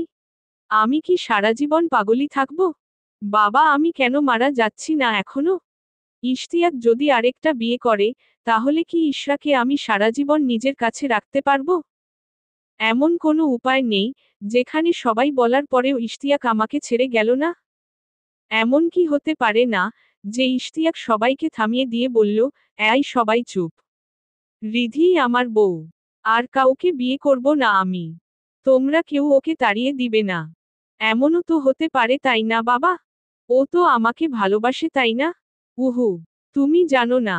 ও আমাকে খুব ভালোবাসে। মা নিজে নিজেই সব কথা বলে। প্রশ্নও করে নিজে নিজে। নানুভাই দিশেহারা হয়ে পড়ে। স্বল্পভাষী, বুদ্ধিমতী মেয়ের মুখে এত এত কথা শুনে নানুভাইয়ের বুকে ব্যথা হয় তীব্র। কথার ফাঁকে মা কেঁদে উঠে হাউমাউ করে। বুকের সাথে বাবার একটা ছবি চেপে ধরে বলে, বলো না বাবা, এমনও তো হতে পারে, যে ইশতিয়াক সবাইকে থামিয়ে দিয়ে বলল, ও আমাকে ভালোবাসে। ছেড়ে দিবে না আমায়। তখন তো কেউ আর আমাকে পাগল বলে ওর থেকে সরাতে পারবে না বলো? ও বাবা, বলো না। নানুভাই চোখ মুছেন। আদুরে স্বরে বলেন, হ্যাঁ মা। অবশ্যই হতে পারে। হতে পারে কেন বলছো? আমি জানি এমনটাই হবে। শুনে মা খুশিতে হাসে। বলে, হ্যাঁ, ইশতিয়াকের উপর ভরসা আছে আমার। ও খুব ভালো ছেলে। মাকে তখন খুব বোকা মনে হতো আমার। মা তখনও জানতো না, আর 9 দিন বাদে ডিভোর্সের জন্য মুখোমুখি বসবে মা আর বাবা। মা তখনও জানে না, মায়ের ছোট্ট ঘরটা আশ্বিনের হঠাৎ ঝড়ে ইতোমধ্যেই ভেঙে গেছে অনেকটা। বাবুই নিরে তারা দুজন 06। মেহরিমা আফরিন। মাকে নানুভাই শহরের খুব নামকরা একজন ডাক্তারের সাথে দেখা করালো। তিনি সাইকিয়াট্রিস্ট। মায়ের সাথে কথা বললেন তিনি। ভদ্রলোকের নাম মাহমুদ মিজান। তিনি খুব ধৈর্য সহকারে মায়ের কথা শুনলেন। মায়ের দুঃখ, মায়ের কষ্ট সব শুনে বললেন, কে বলল তুমি পাগল? যে বলে তুমি পাগল, সে নিজেই একটা পাগল। মা হাসল। আনন্দিত মুখে বলল, সত্যি? সত্যি আমি পাগল না? না, একদমই না। তুমি কেবল কিছুটা ক্লান্ত হয়ে পড়েছ। এমন তো আমাদের সাথেও হয়। এইটুকুতে কেউ পাগল হয় নাকি? মা আশ্বস্ত হল। পরমুহূর্তেই আবার তার চোখ ভিজে উঠল। ডাক্তার মাহমুদ মিজান তার দিকে ঝুঁকে এসে বললেন, কি হয়েছে রিধিমা? কি নিয়ে কষ্ট হয় তোমার? আমাকে বলো। মা ভয়ানক মন খারাপ করে বলল, আমার মা অনেক অল্প বয়সে মারা গেছে। আমার জন্মের পর মাকে আমি খুব কম পেয়েছি। বিয়ের পর থেকে ওর মাকেই আমি মা ডাকি। আমি কখনো উনার সাথে কোনো বেয়াদবি করিনি। না কোনোদিন তার কোনো আদেশ অমান্য করেছি। কিন্তু মা বলেছে, আমার মতো পাগলের সাথে নাকি তার ছেলেকে রাখবেন না। আমার খুব কষ্ট হয় এই কথা ভাবলে। মন খারাপ করতে নেই রিধিমা। তোমার বয়সী বা কত? এমন ছোট খাটো জিনিস সংসারে চলতেই থাকে। এসব এত গভীরে গিয়ে ভাবতে নেই। গভীরে ভাবি না। তবুও ভাবতে ভাবতে কেমন যে বুকে গিয়ে লাগে সবকিছু। মা আমাকে একবারও ফোন দেয়নি। তুমি দিয়েছিলে? জি। ধরেনি। মা খুব আগ্রহ নিয়ে বাবার অপেক্ষা করছিল। বাবা আসবে, এমন কোনো প্রতিজ্ঞা সে করেনি। কিন্তু তবুও মায়ের দৃঢ় বিশ্বাস ছিল, ইশতিয়াক আসবে। এসে মায়ের হাত ধরে তাকে নিজের ঘরে নিয়ে যাবে। ওই ঘরটা তো মায়েরও, তাই না? কিন্তু মায়ের ধারণা মতো বাবা এলো না।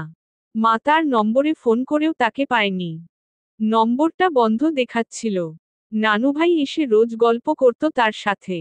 মা কথায় কথায় কেমন যে হারিয়ে যেত। নানুভাই তার মাথায় হাত রেখে ডাকত, রিধি, রিধি। তখন হুঁশ হতো মায়ের। মা আমার মাথায় হাত বুলাতে বুলাতে বলল, বাবা, ইশরাত ও ইশতিয়াকের জান। মেয়ের জন্য হলেও সে আসবে দেখো। শেষ কথাটা বলতে গিয়ে মায়ের গলা ধরে আসে। বাবা তার জন্য আসবে না। আসলে হয়তো আমার জন্য আসতে পারে। কারণ আমি বাবার জান। মা তো আর তার জান না। এই কথাটা কেন যে মাকে আঘাত করে খুব। মা আলতো করে নানুভাইয়ের কাঁধে মাথা রেখে উদাস গলায় বলে, জানো বাবা, তোমাকে একটা দুঃখের কথা বলি। আমাকে কেউ ভালোবাসে না জানো? এরপর 9 দিন অতিবাহিত হওয়ার পর বাবা আর মা আবার মুখোমুখি হলো। এই সিদ্ধান্তটা আমার দাদুভাই নিল। এভাবে তো আর একটা সম্পর্ক ভেস্তে দেওয়া যায় না। এভাবে তো সবটা চলতে পারে না। এটা বিয়ে। শব্দের ভার আছে একটা। তার উপর 1.5 বছর বয়সের একটা বাচ্চাও আছে। অবশ্যই ব্যাপারটা কোনো ছেলেখেলার বিষয় না। সেদিন দাদুবাড়ির সবাই নানার বাসায় এলো, চট্টগ্রামে। মা তাদের আসার খবর শুনতেই খুশিতে আত্মহারা হয়ে গেল। মা ভাবল, তারা হয়তো আমাদের ফিরিয়ে নিতে আসছে। কিন্তু এমন কিছুই হলো না। মায়ের আনন্দ, উৎসাহ সব তাদের আগমনের কিছু সময়ের ভেতরই ফিকা হতে শুরু করল। সবাই বসার ঘরে বসল। বাবা বসল ডান দিকের একটা সোফায়। মা গুটি গুটি পায়ে নানুর হাত ধরে সেখানে এলো। আমি তখন চাচ্চুর কোলে বসে বসে নিজের মতো শব্দ করছি, খেলছি। চারপাশের থমথমে আমেজ বোঝার মতো বুদ্ধি আমার নেই। মা চুপচাপ নানুভাইয়ের পাশ ঘেঁষে বসল। বাবা তীক্ষ্ণ চোখে তাকালো তার দিকে। দীর্ঘদিন তেষ্টায় থাকা পথিক একটুখানি পানির দেখা পেলে যেভাবে তাকায়, ঠিক ওইভাবে। তারপর আবার সাবধানে চোখ সরিয়ে নিল। বাবার কপালে একটা ব্যান্ডেজ। মা অপরাধীর মতো মুখ করে সেদিকে তাকালো। বাবা কোনো বিকার দেখালো না। চোখের ইশারায় দাম্পত্য কিভাবে চলে, আমি জানি না। সেটা আমার ডিকশনারির বাইরে। যাই হোক, সেই মহা গুরুত্বপূর্ণ আলোচনা শুরু হলো। নানুভাই আলোচনায় খুব বেশি মনোযোগ দিল না। মায়ের প্রতি তার তীব্র ভালোবাসা ছিল। মা বাদে নানুভাইয়ের আর কিছু ছিল না। মায়ের মতো ভদ্র সদ্র একটি মেয়ের সাথে তার শ্বশুরবাড়ির লোকজন এমন দুর্ব্যবহার করবে, নানুভাই সেটা কল্পনাও করতে পারেনি।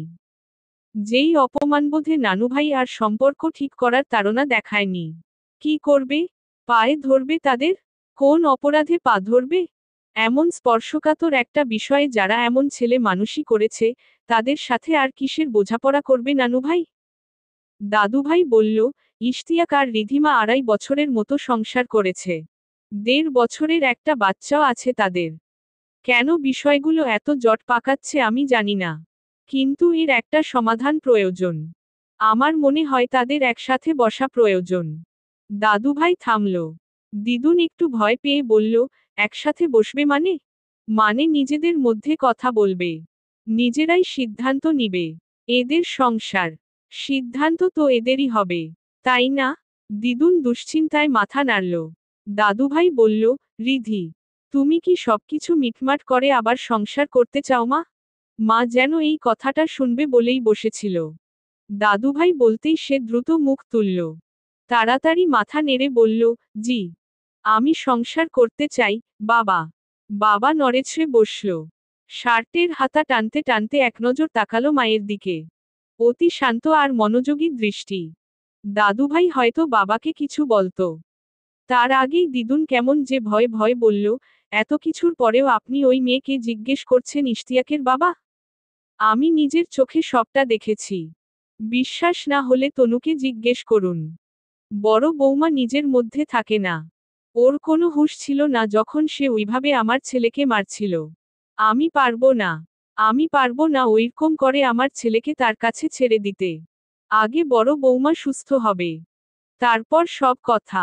আমি আমার ছেলের সাথে তাকে আর এক ঘরে রাখতে চাই না। ইশতিয়াকের বাবা মা নিচের ঠোঁটা কামড়ে ধরে দ্রুত মাথা নামিয়ে নিল। হয়তো চায়নি কাঁদতে, তবুও কেঁদে ফেলল আচমকা। সেই শব্দে বাবা সহ পুরো ঘরের মানুষজন চমকে উঠল। দুই হাতে সোফাটা খামচে ধরে মা একেবারে ভেঙে পড়ল।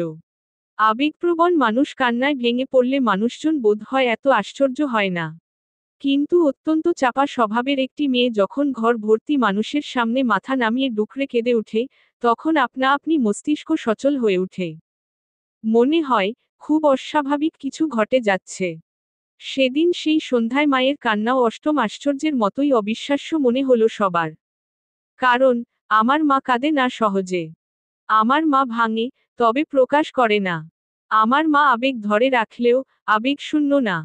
মা বহু কষ্টে কান্না থামিয়ে দাঁতে দাঁত চেপে বলল, সরি বলে সে চোখ মুছে অপরাধী মতো মুখে বাবার দিকে তাকালো। বাবার হতভম্ব চোখ জোড়া মায়ের অনুশোচনায় জর্জরিত চোখের সাথে মিলতেই মা ফুপিয়ে উঠে বলল, Ishtiaq, I I am sorry. তুমি আমাকে মাফ করে দাও। তুমি এখন থেকে আমার হাত পা বেঁধে রেখো। আর পাগলামি করব না আমি। বলে মা আবার মাথা নামিয়ে নিল। হঠাৎ করে বসার ঘরটা কেমন যে ঝড়ের আগের পরিবেশের মতো থমথমে হয়ে উঠল। আমি নীরবতা কাটিয়ে ভুম ভুম তাপ তাপ করে চেঁচিয়ে উঠলাম মাঝে মাঝে। মা নানুভাইয়ের পাশটায় বসে একটু পরপর শ্বাস টানছিল। আর কোনো কথা সে বলেনি। ক্ষমা চাওয়া অপরিহার্য ছিল। সে চেয়েছে, সে সংসার করতে চায়, এই কথা জানানো প্রয়োজন ছিল, সে জানিয়েছে। অন্য পাশের মানুষকে সংসার করতে জোর করার অধিকার তার নেই। তাই সে কাজ করা থেকে মা নিজেকে দূরে রাখল। বাবাই উঠে দাঁড়ালো প্রথমে। প্রত্যেকবার প্রথম কদম বাবাই বাড়িয়েছে। এইবার কেন ব্যতিক্রম হবে? বাবা ধীর পায়ে হেঁটে মায়ের সামনে গিয়ে বসল, হাঁটু গেড়ে। মা একটু চমকে উঠে সরে যেতে চাইল। বাবা খপ করে ধরে ফেলল তার হাতটা। মা কান্না থামিয়ে শীতল চোখে তাকালো তার দিকে।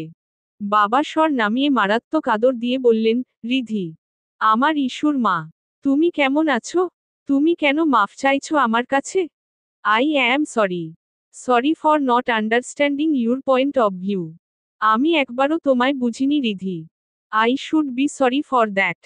Not you. মা অন্য হাতে বাবার হাতটা আঁকড়ে ধরে বলল, ইশতিয়াক, তুমি তুমি বলো তুমি আমাকে ছেড়ে দিচ্ছ না তো? ইম্পসিবল। প্রশ্নই আসে না। তুমি আমার স্ত্রী। তুমি। বাবা মায়ের কাছ থেকে গিয়ে সবার দিকে এক নজর তাকিয়ে বলল, তুমি আমার জান, রিধি। I love you. বাবা উঠে গিয়ে মায়ের পাশে বসল। মা একেবারে চেপে বসল বাবার গায়ের সাথে। মাকে ওইভাবে আগলে ধরেই বাবা সবার দিকে চেয়ে দৃঢ় গলায় বলল, আমি রিধির সাথেই থাকতে চাই।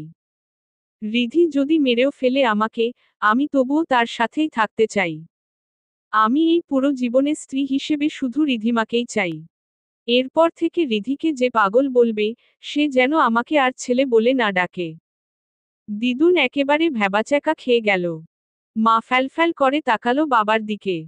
বাবা মায়ের গালের পাশে হাত রেখে বলল, রিধি, কি লাগবে তোমার বলো? কি চাই বলো আমাকে? ইশতিয়াক, বলো। তুমি তুমি কি আমাকে একটু জড়িয়ে ধরবে? বাবা নিঃসংকোচে জড়িয়ে ধরল। মায়ের শরীরটা যেন আছড়ে পড়ল তার উপর। নিজের সমস্ত প্রভার খাটিয়ে মা তাকে সর্বোচ্চ শক্তি দিয়ে জড়িয়ে ধরল। বাবা তাকে প্রশ্রয় দিল। তার পিঠে স্বভাব মতো হাত বুলাতে বুলাতে বলল, আর কাঁদে না রিধি। তোমার চোখ দুটো খুব বাজে হয়েছে কাঁদতে কাঁদতে। ইশতিয়াক, ইশতিয়াক, তুমি আমার একটা কথা শোনো। বলো। আমি তোমাকে খুব পছন্দ করি। তোমার মতো পছন্দ আমি আর কাউকে করি নাই। আমি জানি। মা তাকে জড়িয়ে ধরেই তার গালের সাথে নিজের গালটা চেপে ধরল। বসার ঘরের লোকজন, তাদের দৃষ্টি লোকলজ্জা কিংবা আনুষ্ঠানিকতা সেদিন আর ইশতিয়াকৃধি দম্পতির কাছে ভাবনার বিষয় হয়ে দাঁড়ালো না। সেদিন তারা ভাবল নিজেদের নিয়ে। একেবারে খাদের কিনারায় চলে যাওয়া সম্পর্কটা হঠাৎ করে দুজনের প্রচেষ্টায় এমন করে বেঁচে গেল, যেন রিধি আর ইশতিয়াক নতুন করে ঘর বাঁধল আরেকবার। বাবুই নিরে তারা দুজন 07। মেহরিমা আফরিন। সে সময় হেমন্ত ঋতু চলছিল।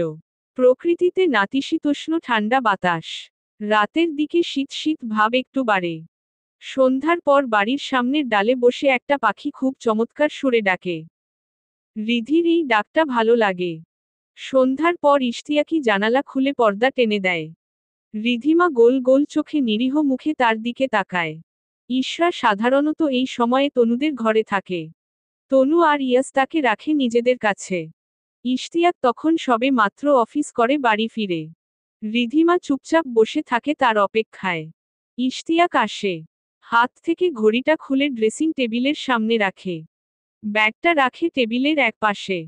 তার টাই খুলে শার্টের প্রথম দুটো বোতাম উন্মুক্ত করে হাত মুখ ধুয়ে আসে। এসে রিধির পাশে বসে। এসে তার মাথায় হাত রেখে কোমল স্বরে বলে, রিধি, খেয়েছো তুমি? হ্যাঁ, খেয়েছি। তুমি খেয়েছো? হ্যাঁ। ইশতিয়াক ওর পাশে বসে আলতো করে হাত বুলায় মাথায়। রিধিমা তখন কেমন যে বোকার মতো চোখে তার দিকে তাকায়। দীর্ঘদিন নির্ঘুম থাকায় চোখের নিচে পড়তের মতো কালি জমে গেছে। ইশতিয়াক ওর মাথায় হাত বুলিয়ে বলে, তুমি ঘুমাও না? ঘুমাই তো। একটানা ঘুম আসে না। আসো, আমার কাছে আসো। এক আহ্বানেই রিধিমা যায়। ইশতিয়াকের বুকের এক পাশে ছোট একটা বেড়ালের বাচ্চার মতো গুটি পাকিয়ে শোয়। নরম, কোমল হাত দিয়ে তার শার্টের একাংশ খামচে ধরে। ধরে জানতে চায়, ইশতিয়াক, আমি কি পাগল? আমি পাগল হতে চাই না জানো? ধ্যাতো, তুমি কেন পাগল হবে? তুমি কোনো ব্রাইট স্টুডেন্ট তুমি জানো? রিধিমা আর কথা বলে না। ইশতিয়াক ওকে দুই হাতে আগলে ধরে বলে, তোমাকে যখন প্রথমবার দেখেছি, তখনই অদ্ভুত অদ্ভুত অনুভূতি হলো। তখনই জানতাম, তোমার সাথে আমার বিয়ের আলাপ চলছে। তোমার দিকে তাকালামও সেই চোখে। কল্পনা করলাম, এই মেয়েটি আমার ঘরণী হলো। কল্পনা করে খুব আরাম পেতাম জানো? রিধিমা বলল, আমি কেমন বউ ইশতিয়াক? তুমি খুব দারুণ বউ। তুমি দারুণ বলেই প্রত্যেকবার তোমাকে আঘাত করার পর আমার ভীষণ কষ্ট হতো। আমি তোমার একেবারে চুপ হয়ে যাওয়া নিতে পারি না রিধি। রিধিমা হাসল। কোনো কথা না বলে আগের মতোই ইশতিয়াকের বুকের সাথে মিশে থাকল। ইশতিয়াক এখন প্রায় রোজ এই কাজ করে। ইশরাকে তনুদের ঘাড়ে চাপিয়ে রিধিমার সাথে বসে বসে গল্প করে। রিধিমা বহুদিন হলো গল্প করে না। ইশতিয়াককে পেলে সে মন খুলে কথা বলে। সেই ঘটনার পর প্রথমবার বাড়িতে এসে সে ইশতিয়াকের হাতে একটা ওড়না ধরিয়ে দিয়ে বলল, আমি যখন পাগলামি শুরু করব, তখন তুমি এটা দিয়ে আমাকে বেঁধে রাখবে কেমন? ইশতিয়াক হাসল ওর কথা শুনে। ওড়নাটাকে ঝাড়ায় হাত থেকে ফেলে দিয়ে ওকে নিজের কাছে টেনে আনল। এনে ওর কপালে, গালে, ঠোঁটে চুমু খেয়ে বলল, এটার প্রয়োজন নেই। অমন করে পাগলামি থামে নাকি? আমি তোমাকে আদর দিয়ে সামলাবো বুঝলে? সে কথা শুনে রিধিমার নাক মুখ লাল হয়ে ওঠে। ইশতিয়াকের তখন অনুভব হয়, এক সন্তানের মা বাবা হওয়ার পরেও তাদের ভেতর প্রেম শব্দের যথেষ্ট ঘাটতি আছে। তারা দম্পতি, অথচ প্রেমিক প্রেমিকা না। ইহা ভারী অন্যায়। এটা হতে দেওয়া যায় না। সময়টা বের করল ইশতিয়াকি। নিজেকে বোঝার সময়, নিজেদের বোঝার সময়।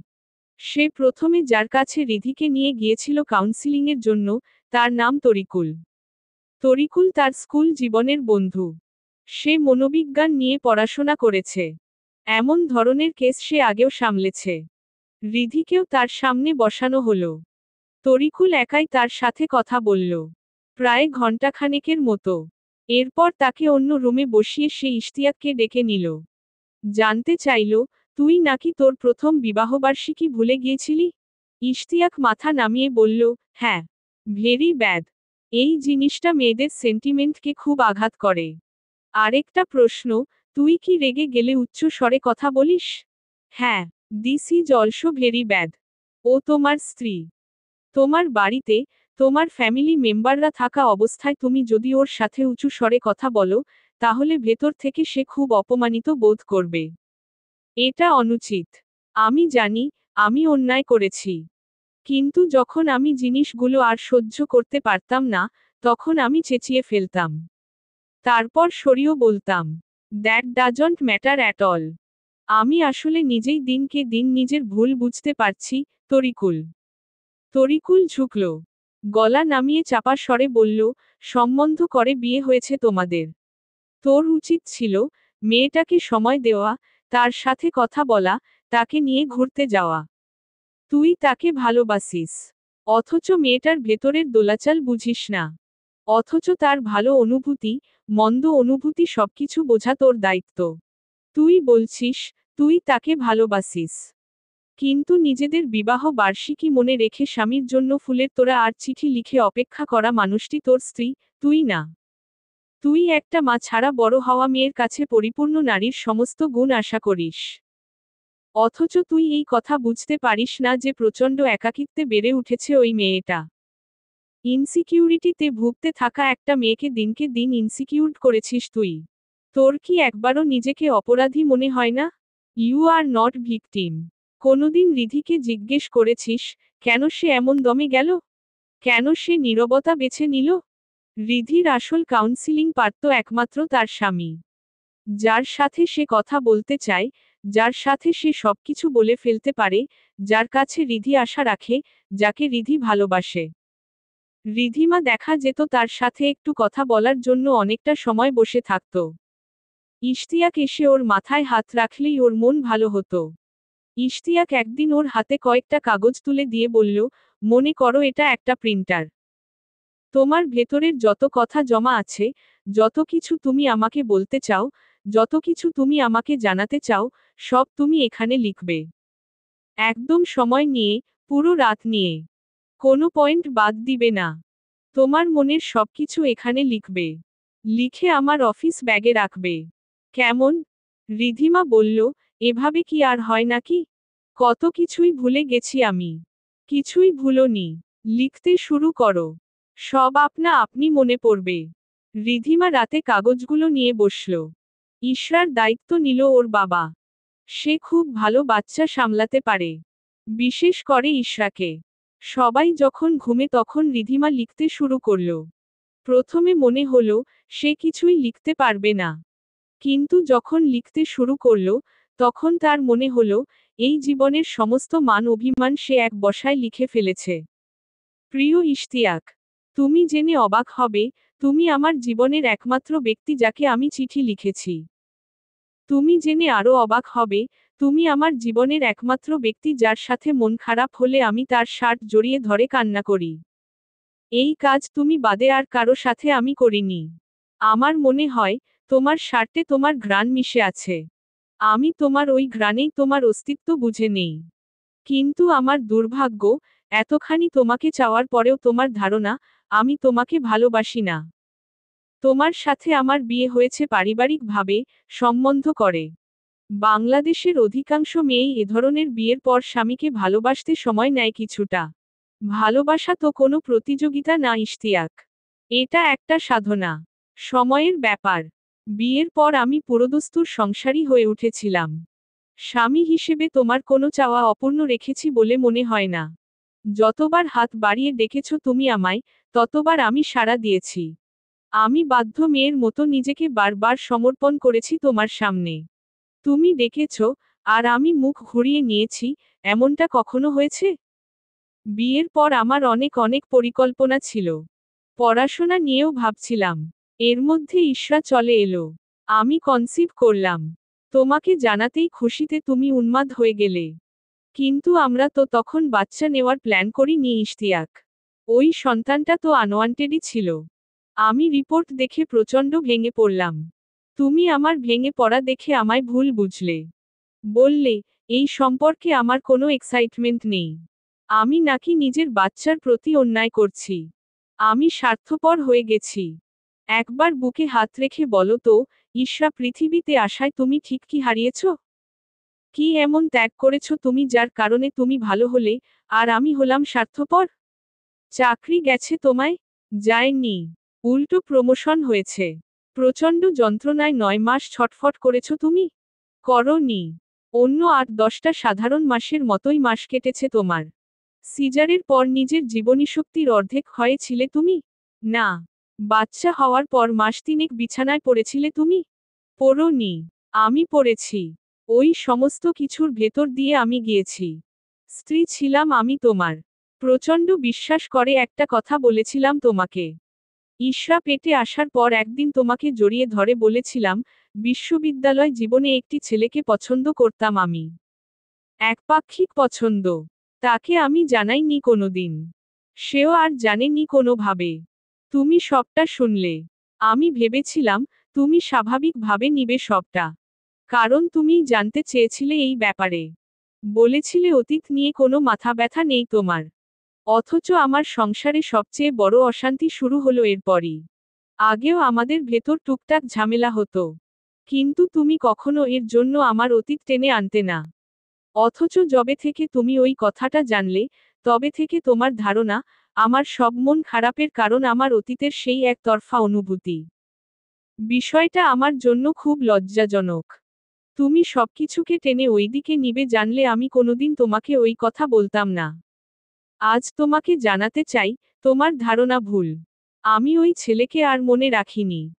কবুল বলার আগেই আমি আমার ভেতরের ওই রিধিমাকে গলা টিপে মেরে তোমাকে আপন করে নিয়েছিলাম।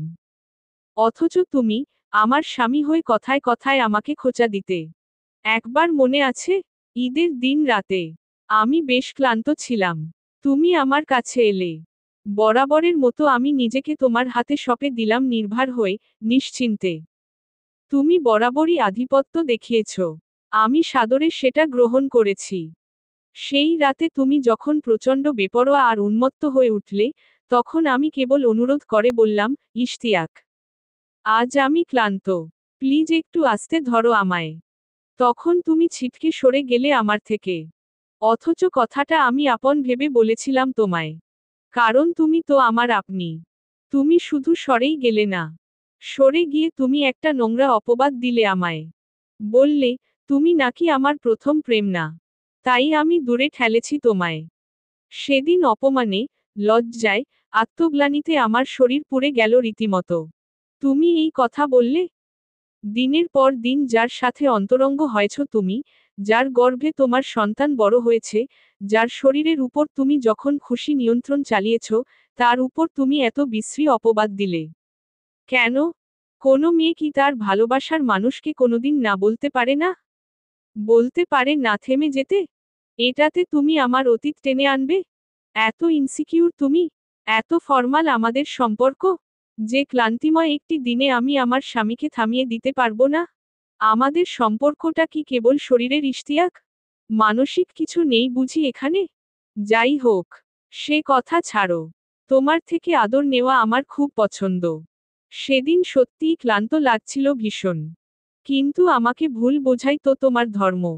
ইশরার জন্মের পর আমার হতাশাকেও তুমি গুরুত্ব দাওনি তেমন। অথচ আমার ভেতর কি চলেছে কেবল আমিই জানি। মাস্টার্সে আমাদের ব্যাচের মধ্যে র্যাঙ্ক করেছিলাম আমি।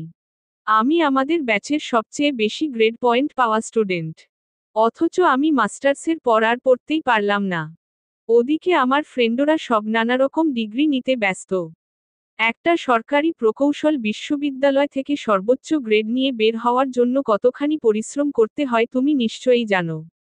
অতখানি পরিশ্রমের পরেও আমার কোনো ক্যারিয়ার হলো না। আমার পেটে বাচ্চা এলো, আমি মা হলাম। অথচ এই ব্যাপারটা নিয়েও আমি দুঃখ করতে পারতাম না, হতাশা দেখাতে পারতাম না। দেখালেই তুমি নারাজ হতে। বলতে আত্মকেন্দ্রিক হয়ে যাচ্ছি আমি। অথচ রিধিমা কোনোদিন আত্মকেন্দ্রিক হতে শিখেনি ইশতিয়াক। জীবনের নানা দশায় আমি বেঁচে ছিলাম নানারকম মানুষের জন্য। বিবাহিত জীবনের প্রথম বিবাহ বার্ষিকী ভুলে যাওয়া তোমার জন্য অতি সাধারণ একটি ব্যাপার হতে পারে। কিন্তু আমার মতো একটি মেয়ে যে কি না সবসময় ইনফেরিয়র কমপ্লেক্সিটিতে ভুগে, যে বিশ্বাস করে তাকে কেউ ভালোবাসে না, তার জন্য এই ব্যাপারটা খুবই সাংঘাতিক। তুমি আমার ধারণাকে সঠিক প্রমাণ করেছ। কিন্তু এক সময় আমি বুঝলাম, তুমি আমাকে ভালোবাসো। খুব বেশি ভালোবাসো। তখন আমি এক্সপেক্ট করতে শুরু করলাম, তুমি প্রতিবার সংকোচ ভুলে এগিয়ে আসবে। এটা হয়তো তোমার কাছে টোকেন ফর গ্র্যান্টেড মনে হতে পারে। কিন্তু আমার জন্য সেটা ছিল আমার সমস্ত অন্যায় আবদারের জায়গা। কারণ আমি বিশ্বাস করতে শুরু করেছিলাম, একমাত্র ইশতিয়াকই আছে যে কিনা আমার নীরবতার বিপরীতে আমাকে ভালোবাসা দেয়। তোমার কাছে অন্যায় আবদার করেছি, কারণ আমি জানতাম তুমি কখনোই এসবের কারণে আমাকে ছেড়ে যাবে না। কিন্তু লং টার্মে বোধহয় বিষয়গুলো খারাপ। তুমি হয়তো এত অবহেলা নিতে পারোনি। কিন্তু আমি তোমাকে জানাতে চাই, আমি তোমায় ভালোবাসি। দিনের পর দিন একজন লোকের সাথে সংসার করার পরেও তাকে ভালো না বাসার কোনো কারণ থাকতে পারে না। আমি আবারও বলছি, একটি ছেলেকে আমি খুব পছন্দ করতাম। কিন্তু এই পছন্দের কথা সে জানতো না, আমি জানাইনি। বিয়ের পর আমি আর তাকে মনে রাখিনি। আমার জীবন জুড়ে এই তোমরাই ছিলে। দুঃখিত। তোমাকে আমি বুঝতে পারিনি। প্রথম কদম বাড়াতে বাড়াতে যে একসময় কেউ ত্যক্ত হয়ে উঠতে পারে, সেটা আমি ভাবিনি। আমি 100 রকম কারণে মন খারাপ করতাম।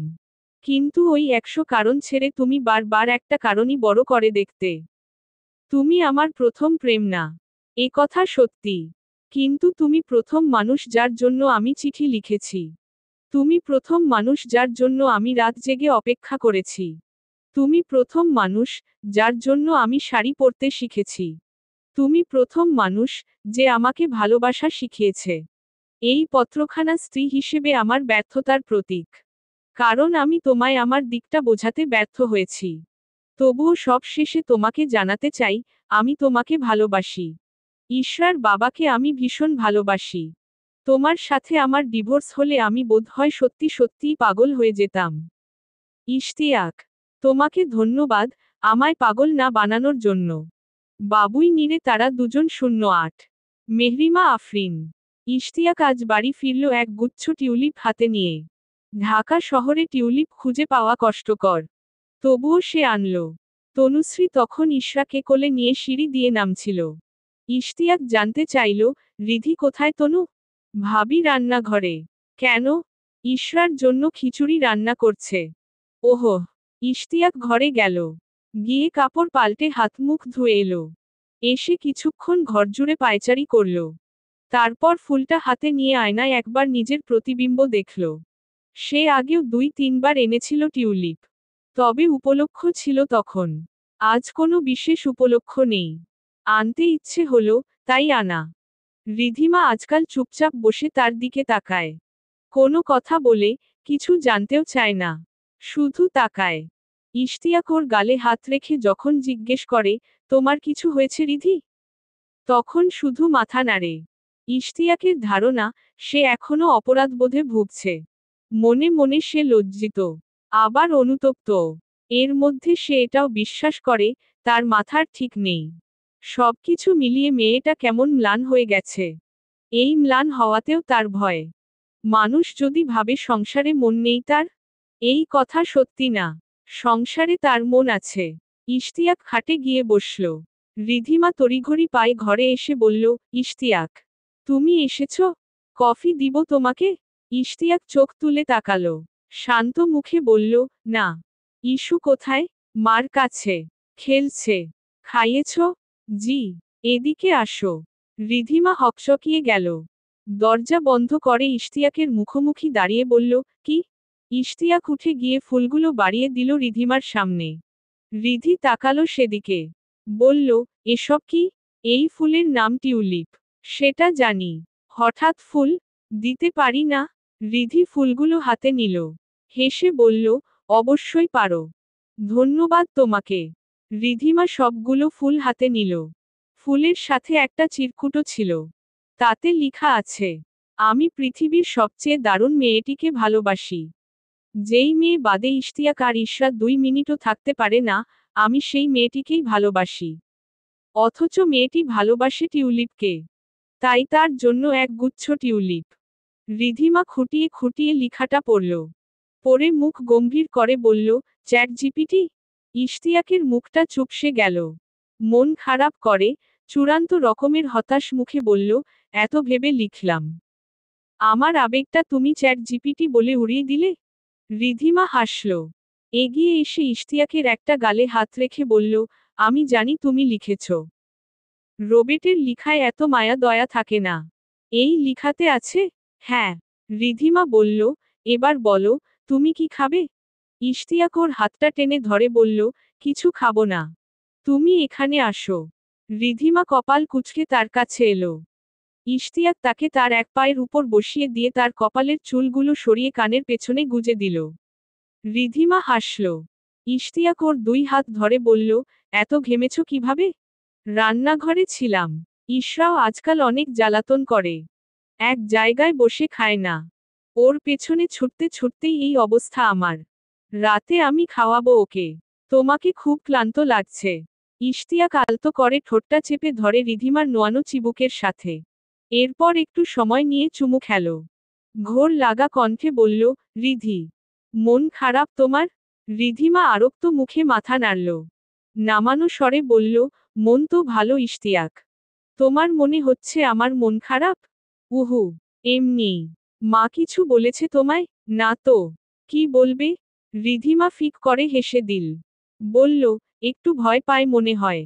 তোমার এতে মন খারাপ হয়? কখনো না। আমার বরের যখন সমস্যা নেই, মানুষের সমস্যা দিয়ে কি যায় আসে ইশতিয়াক?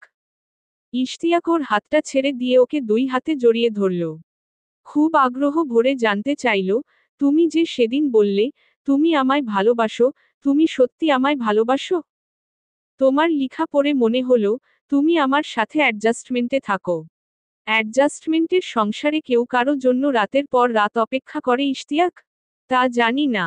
রিধিমা হাত দুটো ওর কাঁধে রেখে বলল, ইশতিয়াক, আমি এখন থেকে ভেবেছি মনে মনে কোনো কথা রাখব না। তোমারও রাখা উচিত না। মনে মনে কথা রাখব না বলেই একটা কথা বলি তোমাকে। তুমি সেদিন বললে আমার মনে যা দুঃখ আছে, তা যেন আমি লিখি। আমি তাই খুঁজে খুঁজে শুধু দুঃখটুকুই লিখেছি। এর মানে এই না যে আমার সংসার কেবলই অনেকগুলো দুঃখের সমষ্টি। এভাবে সংসার টিকে না। আমি তোমাকে এখন একটা কথা বলবো। কথাটা বললে তুমি ভীষণ খুশি হবে। খুশিতে তুমি আজ সারাক্ষণ আমার পিছু পিছু ঘুরবে, ঈর্ষার মতো। কি কথা? আমি তোমাকে এক দুইবার ভালোবাসিনি। আমি তোমাকে অসংখ্যবার ভালোবেসেছি। তুমি ঈর্ষা পেটে থাকা অবস্থায় খুব রাতে গিয়ে আমার জন্য আইসোট্টি আর বেকডো পাস্তা এনেছিলে। আমি সেদিন তোমায় ভালোবেসেছি। তুমি ঈর্ষা পেটে থাকা অবস্থায় প্রতিদিন আমার পায়ে অলিভ অয়েল মেখে মালিশ করে দিতে। আমি সেদিন তোমায় ভালোবেসেছি। তুমি একবার অকারণেই গত বছর অক্টোবর মাসের ৫ তারিখে অফিস থেকে বাড়ি ফিরে একটা শিউলি ফুল আমার কানের পিছে গুজে দিলে। দিয়ে বললে, শিউলি নাকি অক্টোবরের ফুল? অক্টোবর প্রেমের মাস।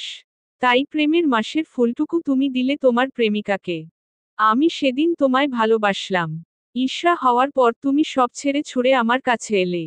মেয়েকে একবার কোলেও নিলে না আমার জ্ঞান ফেরার আগে। সেদিন তোমায় এত বেশি ভালোবাসলাম, যে খুশিতে আমি কান্নাই করে দিলাম। আমি ঘুমানোর পরে একদিন তুমি এসে আমার গায়ে কাঁথা তুলে দিলে। এরপর অকারণেই মাথায় হাত বুলিয়ে দিলে। আমি সেদিন তোমায় ভালোবাসলাম। একবার ঝগড়ার মধ্যে মাথা গরম করে ফেলার ভয় তুমি থেমে গেলে। থেমে গিয়ে আমার দুই ঠোঁটে ইচ্ছে মতো চুমু খেলে। সেদিন আমি লজ্জায় পড়ে তোমাকে ভালোবেসে ফেললাম। সেদিন ড্রয়িং রুম ভর্তি মানুষের সামনে তুমি বললে, রিধি যদি আমাকে মেরেও ফেলে, তবুও আমি তার সাথেই সংসার করতে চাই। তখন আমি তোমাকে এত বেশি ভালোবাসলাম, যেই ভালোবাসা আমার এই জীবনে কাউকে আমি দেয়নি। না ঈশা, না আমার বাবা। তুমি অভিমান করো, যখন তুমি ভাবো, তুমি আমার প্রথম প্রেম না। আমিও অভিমান করি, যখন আমি ভাবি ইশতিয়াক নামের অভিন্ন একজন মানুষকে আমি রোজ রোজ ভিন্ন ভিন্ন উপায়ে নতুন করে ভালোবাসছি। রাত নেমেছে। ইশরা ঘুমিয়ে আছে খাটের মাঝামাঝি। রিধিমা ওকে ঘুম পাড়িয়ে নিজেও ঘুমিয়ে গেছে। ইশতিয়াক কিছুক্ষণ এপাশ ওপাশ করল। তারপর ওঠে ইশরাকে তুলে খাটের একপাশে দেয়ালের দিকে চাপিয়ে দিল। রিধিমা হাত বাড়িয়ে জায়গাটা খালি পেতেই ধরফর করে উঠল। Issue, issue. ইশতিয়াক ওর মুখ চেপে ধরে কণ্ঠস্বর খাদে নামিয়ে বলল, ইস্যু আছে। আমি সরিয়েছি। চেঁচাবে না। রিধিমা পরপর দুইবার পলক ফেলল। ইশতিয়াক ওর মুখ থেকে হাত সরাতেই ফিসফিস করে বলল, কেন সরালে? সারাক্ষণ ম্যা ম্যা করে। এখন একটু দূরে থাকুক। রিধিমা হাসল। হাত বাড়িয়ে বলল, তুমি এখন রিধি রিধি করে আমার মাথা খেতে এসেছ? হ্যাঁ। ইশতিয়াক ওকে টেনে নিজের কাছে আনল। রিধিমা বলল, আমি পাগল হওয়াতে ভালোই হয়েছে। আদর আহ্লাদ বেশি পাই। ইশতিয়াক মুখ শক্ত করে বলল, তুমি পাগল না।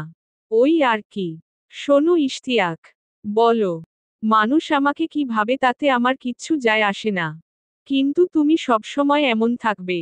এমন মানে তুমি সবসময় গলা উঁচু করে বলবে, রিধি যেমনই হোক, আমি তার সাথেই সংসার করব। আচ্ছা। এরপর বলবে রিধি পাগল হলেও আমার সমস্যা নেই। আমি ওর বর। বরের জন্য পাগল হবে না তো কার জন্য হবে? ইশতিয়াক মৃদুস্বরে বলল, এরপর তুমি সবসময় সবার আগে সরি বলবে। আচ্ছা। আমি যখন বলবো, দূরে যাও চোখের সামনে থেকে, তখন তুমি এত শক্ত করে আমায় জড়িয়ে ধরবে, যেন নিঃশ্বাস নিতেও কষ্ট হয় আমার।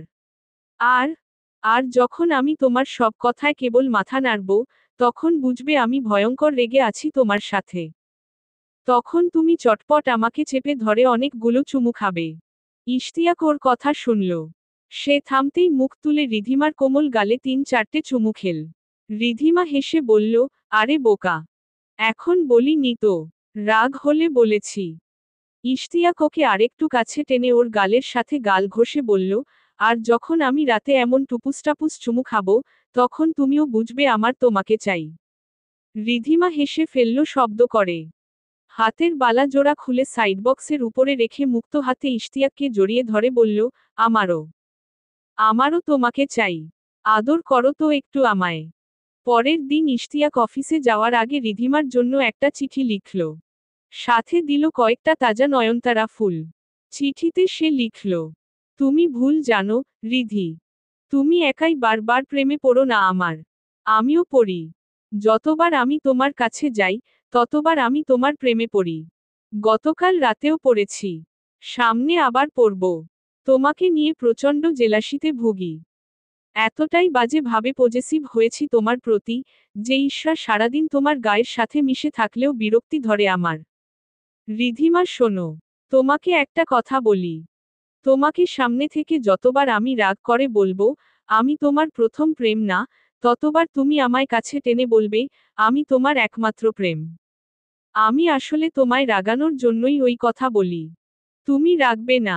তুমি উল্টো বলবে, তুমি প্রমাণ চাও তুমিই যে আমার একমাত্র প্রেম।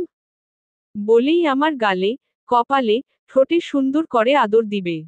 যেভাবে আমি তোমাকে আদর করি, সেভাবে। এরপর তোমার নরম নরম হাতে আমার চুল টেনে দিবে। ইশরাকে ঘর থেকে আউট করে আমার স্ট্রেস দূর করে দিবে। এই ছোট ঘরটায় প্রতিদিন বাসর হবে আমার। প্রতিদিন সংসার হবে। কি? তুমি করবে তো সংসার রিধি? এই আমার সাথে? এই তোমাকে ঠিকঠাক বুঝতে না পারা অপদার্থ লোকটার সাথে? আমি কিন্তু রোজ রোজ ফুল দিব তোমায়। যেন তুমি বুঝতে পারো, আমি মানুষটা অবুঝ হলেও তোমাকে চাই ভীষণ করে। বাবুই নিরে তারা দুজন 09 শেষ পর্ব। মেহরিমা আফরিন। এই শহরের নাম ব্রিস্টল। ইমারতের মতো উঁচু দালান, প্রশস্ত রাস্তায় সারি সারি প্রাইভেট কার, রাস্তার পাশে ড্যাফোডিলের ঝাড়, কখনো কখনো হুটহাট এক পশলা বৃষ্টি। ইংল্যান্ডের আবহাওয়া বরাবরই চমৎকার। এখানে বৃষ্টি আসে বিনা নোটিশে। হুট করে এসে ব্যস্ত জনজীবন সিক্ত করে যায়। সেই বৃষ্টিতে ব্রিস্টলের রাস্তাঘাট ধুয়ে যায়। ধুয়ে যায় ম্যাপল গাছের সব কটা পাতা। ড্যাফোডিলের ঝাড় ভিজে ভিজে সতেজ হয়ে ওঠে। কি দারুণ! কি দারুণ! ব্রিস্টলের সেই নিরিবিলি, অভিজাত এলাকায় তাকে দেখা গেল গাড়ি চালানো অবস্থায়। এক হাতে 1.5-2 বছর বয়সী একটা বাচ্চা। অন্য পাশের সিটে একটা স্কুল পড়ুয়া মেয়ে। সিটবেল্ট শক্ত করে বেঁধে সে মনোযোগী চোখে রাস্তার দিকে চেয়েছিল। তার নাম ইশতিয়াক। সাথের দুটো বাচ্চাও তারই। বুকের বাচ্চাটা ছোট। নাম ঈশান। পাশে বসে থাকা মেয়েটার নাম ইশরা। সে এই বছর সেকেন্ডারি স্কুলে ভর্তি হয়েছে। তাকে স্কুল থেকে আনা নেওয়া করে তার বাবা। তারা থাকে ক্লিফটন নামের একটা এলাকায়। এলাকাটা বেশ সাজানো গোছানো, কোলাহল নেই তেমন, জীবনযাত্রার মান বেশ উন্নত। ইশতিয়াক গাড়ি থামালো লোহার তৈরি একটা গেইটের সামনে। ভেতরে ঢুকলেই প্রথমে একটা ছোট বাগান। তারপর একটা ভিক্টোরিয়ান স্টাইলের ইটের নির্মিত 2 তালা একটি দালান। এই ছোটখাটো বাড়িটা পছন্দ করেছে রিধিমা নামের এক মেয়ে। সে আবার বাড়ির সামনে নতুন কিছু চারাগাছও লাগিয়েছে গত মাসে। মেয়েটা ইশতিয়াকের হৃদয়ের খুব কাছের। ইশতিয়াক দীর্ঘশ্বাস ফেলল। এলোমেলো চোখে একবার ম্যাপল গাছটার খড়খড়ে শুকনো পাতার দিকে তাকিয়ে চপল পায়ে গাড়ি থেকে বেরিয়ে এলো। ইশরার ব্যাগটা তার হাতে। ইশরা গাড়ি থেকে নেমেই বাড়িতে ঢুকে গেছে। স্কুল করার পর তার আর হুঁশ থাকে না। গিয়েই হাত পা ছড়িয়ে ঘুম দেয়। ইশতিয়াক গাড়ি লক করে তার পিছু পিছু গেল। তার কোলে ঈশান, বাবার শার্টের কলার ধরে নীরবে এদিক সেদিকে তাকাচ্ছে। ইশতিয়াক বাসায় ঢুকেই সবার আগে ঈশানকে কোল থেকে নামিয়ে দিল। ইশরা ততক্ষণে ক্লান্ত হয়ে শুয়ে পড়েছে। ইশতিয়াক ঘরে গিয়ে কিছুটা শাসনের সুরে বলল, ইস্যু, এখনই ঘুমাবে না। আগে গোসল করবে, তারপর খাবে, এরপর গিয়ে ঘুমাবে। ইশরা ক্লান্ত মুখে হাত পা ছুঁড়ে বলল, না পাপা, এখন ঘুমাবো, পরে গোসল। ইস্যু, উঠো, মা নয়তো খুব রাগ হবে। ইশতিয়াক গিয়ে ওকে টেনে তুলল। ইশরা দুহাতে চোখ কচলাতে কচলাতে বাবার দিকে তাকালো। ইশতিয়াক ওকে আলতো করে জড়িয়ে ধরে বলল, তুমি না আমার লক্ষ্মী মা? যাও, গোসল করে আসো, পাপা খাবার দিচ্ছি টেবিলে। তোয়ালেটা হাতে নিয়ে ইশরা গেল ওয়াশরুমে। বিদেশের লোকজন কৃপণ ভারী। ওয়াশরুমটা এত ছোট করে বানায়, কোনো মতে শরীরটাই আটে। ইশরা গিয়ে ঝর্ণা ছেড়ে দাঁড়ালো। ইশতিয়াক ততক্ষণে ফ্রিজ থেকে খাবার নিয়ে গরম করেছে। ঈশান খেলছিল কার্পেটে বসে খেলনা দিয়ে। তার খাবারও রান্না করতে হবে। ঈশানের খাবার তারা দুজন গরম গরমই রান্না করে। রিধিমা বলেছে, ছেলেকে যেন ফ্রিজের খাবার না খাওয়ানো হয়। ইশতিয়াক বাধ্য স্বামী। ও বউয়ের কথা খুব শোনে। সব কাজ সামলে ইশতিয়াক ঈশানকে কোলে নিয়ে চেয়ারে বসে। ইশরা তোয়ালে দিয়ে চুল মুছতে মুছতে তার সামনে আসে। এসে তোয়ালেটা তার হাতে ধরিয়ে দিয়ে বলে, চুল মুছে দাও পাপা। ইশতিয়াক আলতো হাতে যত্ন নিয়ে মেয়ের চুল মুছে দেয়। তারপর তাকে পাশের চেয়ারে বসিয়ে নিজের হাতে ভাত মেখে খাওয়ায়। এমন সময় কলিং বেল বাজে। ইশরা চেয়ার থেকে উঠে দরজার দিকে এগিয়ে যায়। দরজা খুলতেই একটা মুখ চোখে পড়ে। শাড়ির কুচি সামলে ইশরাকে সাথে নিয়ে একটা বোকাসোকা মেয়ে মানুষ খাবার ঘরে উকি দেয়। তাকে দেখে চোখ দুটো শান্তি পায় ইশতিয়াকের। মেয়েটির নাম রিধিমা। বরাবরের মতো সেদিনও সে উকি দিল। ইশতিয়াক স্থির চোখে একদৃষ্টিতে তাকালো তার মুখের দিকে। ব্রিস্টল থেকে পার্ক স্ট্রিটের ব্যস্ত রাস্তা পাড়ি দিয়ে ক্লিফটন পর্যন্ত আসতে আসতে চোখ মুখ ভীষণ ক্লান্ত হয়ে উঠেছে তার। ইশতিয়াকের সাথে চোখাচোখি হতেই একগাল হাসল সে। শাড়ির আঁচলটা হাতে প্যাঁচিয়ে মুখ চুড়ে বড় একটা হাসি টেনে ভেতরে এলো রিধিমা। ইশতিয়াক ওর শাড়ির রংটা দেখে আর পলক ফেলতে পারল না। আজ সকালে দুজনের দেখা হয়নি একবারও। ইশতিয়াককে ঘুমে রেখেই মেয়েটা বেরিয়ে গেল। এরপর দুই বাচ্চা সামলে এতক্ষণে আবার দেখা হলো দুজনের। রিধিমা খুব অনুগত ভঙ্গিতে তার সামনে এসে দাঁড়ালো। ইশতিয়াক তার হাত ধরে বলল, এত টায়ার্ড দেখাচ্ছে কেন তোমাকে? অনেক বেশি প্রেশার? রিধিমা মাথা নাড়ল। আমি কোথায় টায়ার্ড? তোমাকেই উল্টো টায়ার্ড লাগছে। বাচ্চা দুটো খুব জ্বালায় তোমাকে তাই না? ইশতিয়াক হাসল। ওই হাসিতে রিধিমা কোনো ত্যক্ততা কিংবা বিরক্তি খুঁজে পেল না। উল্টো মনে হলো, দুই বাচ্চা সামলে, বউকে ইউনিভার্সিটি পাঠিয়ে মহাসুখে দিন কাটাচ্ছে সে। বাচ্চা দুটোকে ইশতিয়াকই খাওয়ালো। তারপর আবার নিজে গিয়ে তৈরি হলো অফিস যাওয়ার জন্য। তার ডিউটি ইভিনিং আওয়ারে। রিধিমাই আলমারি থেকে তার সব জামা কাপড় বের করে দিল। বাচ্চারা এই সময়ে ঘুমায়। ইশতিয়াক শার্টের বোতাম লাগাতে লাগাতে বলল, আজ সব ক্লাস হলো? হলো তো। তোমার পেপার সাবমিট করেছো? উহু, আরও একটু কাজ বাকি আছে। কাল করব। আচ্ছা। ইশতিয়াক সবগুলো বোতাম আটকে নিল। রিধিমা এসে টাই হাতে তার সামনে দাঁড়াতেই সে দুই হাতে রিধিমার কোমরের দুই পাশ জড়িয়ে তাকে একেবারে নিজের কাছাকাছি এনে দাঁড় করালো। রিধিমা তার টাই বাঁধতে বাঁধতে বলল, তুমি ক্লান্ত হও না ইশতিয়াক? কি নিয়ে ক্লান্ত হব? এই সব কিছু নিয়ে। সারাদিন দৌড়াচ্ছ, আবার ফ্যামিলির জন্য সময় বের করছো। তোমাকে আমার বড্ড ক্লান্ত লাগে আজকাল। আমি ক্লান্ত নই। তোমাদের জন্য কিছু করলে আমি ক্লান্ত হই না, বরং আরাম পাই আমি। ঈশ্বর রে, বাজে লোকের মিষ্টি কথা। ইশতিয়াক ওর শাড়ি গলিয়ে হাতটা ওর উদ্রের সাথে চেপে ধরে বলল, কি বাজে কাজ করেছি আমি? এখনো করছো? ইশতিয়াক ওই কথা শুনল না। পাক্কা 2.5 মিনিট সময় নিয়ে সে রিধিমার ঠোঁটে চুমু খেল। তারপর তাকে ছেড়ে দিয়ে বলল, আসি। রাতে আবার দেখা হবে। রিধিমা যন্ত্রের মতো ঘরের মাঝখানে দাঁড়িয়ে থাকে। ওইরকম আদর ভালোবাসা দিয়ে লোকটা হুট করে গায়েব হয়ে যায়। এরপর সারা সন্ধ্যা রিধিমা কাটায় ভয়ানক রকম বিষাদ নিয়ে। উফফো! ব্রিস্টলের গল্পই তো বলা হয়নি। আপনাদের রিধি আবার পড়াশোনা করছে জানেন? ও করতে চায়নি একদমই।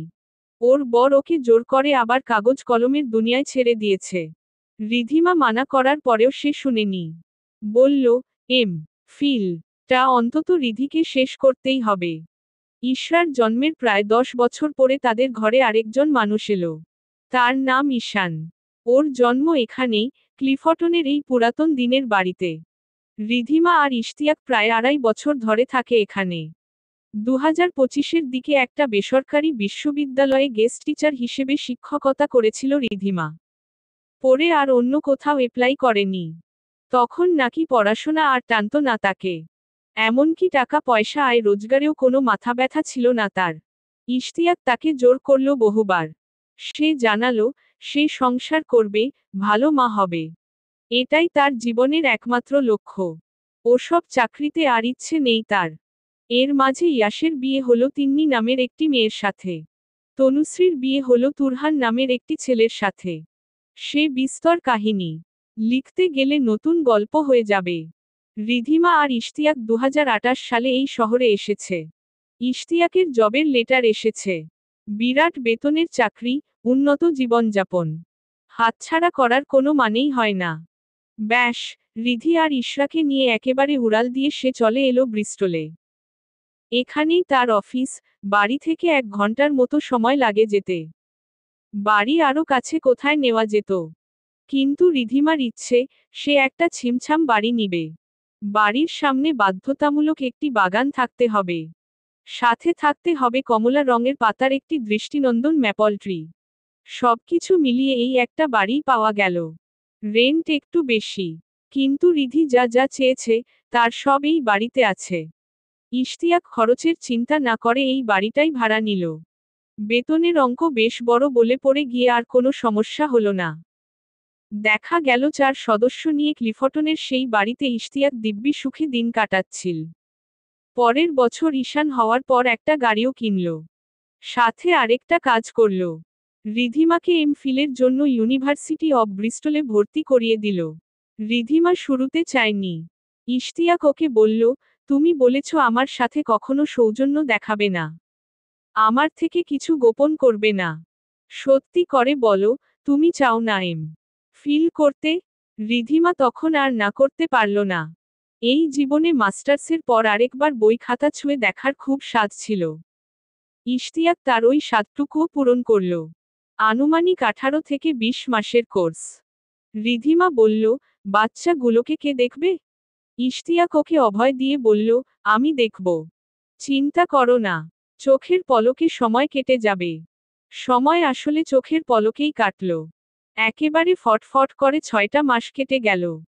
অথচ রিধিমার মনে হলো, এই তো সেদিন এমফিলের কোর্স শুরু করেছিল সে। জীবন যে কি অদ্ভুত রকম সুন্দর হয়েছে আজকাল। রিধিমা প্রকাশ করতে পারে না ঠিক মতো। তার পড়াশোনার কথা ভেবে ইশতিয়াক নিজে ইভিনিং আওয়ারে অফিস করে। সকালে রিধিমা যায় ক্লাস করতে। রাতে ইশতিয়াক বাড়ি ফিরলে দুজন মিলে রান্না করে। কখনো রিধিমা একাই সব করে। ওর ভালো লাগে করতে। বাড়ির সামনের ম্যাপল গাছটা ওর সাংঘাতিক প্রিয়। প্রায় সময় বারান্দায় একটা কাঠের চেয়ার এনে বসে 1 কাপ চা হাতে নিয়ে রিধিমা একদৃষ্টিতে ওই গাছটার দিকে চেয়ে থাকে। শীত আসলে গাছের পাতা শুকিয়ে যায়। সবটা ঝরে যায় তখন। এরপর বসন্তে আবার গাছ ভরে পাতা আসে। মলিন, বিমর্ষ গাছটা আবার কমলা রঙে সেজে যায়। রিধির মনে হয়, ওই ম্যাপল গাছটা আসলে সে। এককালে এমন করেই পাতাগুলো সব খসখসে হয়ে ঝরে গিয়েছিল। তারপর বসন্ত এলো। রিধিমার সর্বাঙ্গ আবার নতুন করে সাজল। ওই বসন্তের নাম ইশতিয়াক। যাকে ছাড়া ক্লিফটনের এই ফোকফকে পরিষ্কার রাস্তায় 1 পা ফেলতেও ভয় হয় রিধিমার। বিয়ের পর একরকম সমস্যায় জর্জরিত হতে থাকে স্বামী স্ত্রী। আগের মতো আর চাঞ্চল্য থাকে না সম্পর্কে। আগের সেই উন্মাদনাও যেন ম্লান হয়ে যায়। রিধি আর ইশতিয়াকের ক্ষেত্রে সব হলো উল্টো। দিনকে দিন ছেলে মানুষ হয়েছে তারা। যত দিন যায়, সম্পর্ক তত সতেজ হয়, উন্মাদনাও বাড়ে আপনা আপনি। এক যুগের মতো সময় ধরে চলমান দাম্পত্যে তারা চুমু খায় নব দম্পতিদের মতো। কাছে আসে সদ্য বিবাহিতা স্বামী স্ত্রীর মতো। বাচ্চা দুটো ঘুমিয়ে গেলে লুকিয়ে লুকিয়ে বাগানে যায় দুজন। একান্তে কিছুটা সময় কাটায়। তখন দেখে মনে হয়, কিছুক্ষণ আগে বিয়ে হয়েছে তাদের। সেদিন রাতেও বাচ্চা দুটো ঘুমিয়ে গেল আগে আগে। ইশতিয়াক ম্যাগাজিন পড়তে পড়তে সোফাতেই গা ছেড়ে দিল। রিধিমা গিয়ে বারান্দায় টেবিল সাজালো। তারপর নতুন একটা শাড়ি পরে ইশতিয়াককে ডেকে তুলল। ইশতিয়াক, ইশতিয়াক। ইশতিয়াক অল্প করে চোখ খুলে বলল, কি হয়েছে? বারান্দায় এসো, কথা আছে। ইশতিয়াক বারান্দায় এলো। আসতেই কেমন চমকে গেল। ছোট সাইজের বর্গাকারটি টেবিলের উপর একটা কেক রাখা। তার উপর বাংলায় লিখা ভালোবাসার এক যুগ। মাথাটা হঠাৎ চক্কর দিয়ে উঠল। ইশতিয়াক তৎক্ষণাৎ ক্যালেন্ডার দেখে বলল, আজ বিবাহবার্ষিকী আমাদের? রিধিমা হাসি মুখে বলল, হ্যাঁ। বড্ড অনুতপ্ত দেখালো ইশতিয়াককে। এবারও ভুলে গেলাম রিধি। কেন এমন হয় আমার সাথে বলো তো? রিধিমা ওকে জড়িয়ে ধরে ওর বুকে গুটিসুটি মেরে বলল, তুমি সবসময় বলেই যেও ইশতিয়াক। যেন প্রতিবার এভাবে আমি তোমাকে চমকে দিতে পারি। প্রতিবার অবশ্য রিধিই চমকে দিত। একটা কেক, যেটা সে নিজ হাতে বানাতো, একটা চিঠি, যা সে নিজ হাতে লিখত, আর এক গুচ্ছ ফুল, যা সে নিজ থেকে জোগাড় করত। একটানা 12 বছর নিয়ম করে সে এভাবেই চমকে দিয়েছে ইশতিয়াককে। এইবার সে তাকে দিল ডেইজি ফুল। তাও 100টা। ইশতিয়াক ওই ফুলগুলো দেখে কেমন যে অন্যমনস্ক হয়ে গেল। কি সুন্দর, কি সুন্দর। এরপর সে বারান্দায় বসে রিধির চিঠিটা পড়ল। রিধি ততক্ষণে শাড়ির কুচি কিঞ্চিত উঁচু করে ধরে বাগানের ঘাসে পা রেখেছে। ইশতিয়াক পড়ল, আমার প্রিয়র চেয়েও প্রিয়। 12টা বছর এই মেয়েকে সহ্য করার জন্য তোমাকে ধন্যবাদ। তোমার মতো নিরেট ভদ্রলোক কেন আমার মতো নিষ্প্রাণ, নির্বিকার একটি মেয়েকে ভালোবাসো, আমি জানি না। খুব সম্ভবত স্রষ্টা অজ্ঞাত কারণে পুরস্কৃত করেছে আমায়। 12 বছর। বিশ্বাস হয় তোমার? 2 বছর 5 মাসেই যেই ঘরটা ভেঙে যেত, ওই ঘরটা 12 বছর ধরে টিকে আছে। কে টিকিয়ে রাখলো? তুমিই বোধ হয়। তোমার প্রতি কৃতজ্ঞতার শেষ নেই আমার। ভালোবাসারও কোনো সীমা নেই। তোমাকে এত বেশি ভালোবেসেছি যে তুমি পাশে থাকলেও তোমার কথা মনে পড়ে। প্রত্যেক সন্ধ্যা আমি তীব্র বিতৃষ্ণা নিয়ে অপেক্ষা করি তোমার।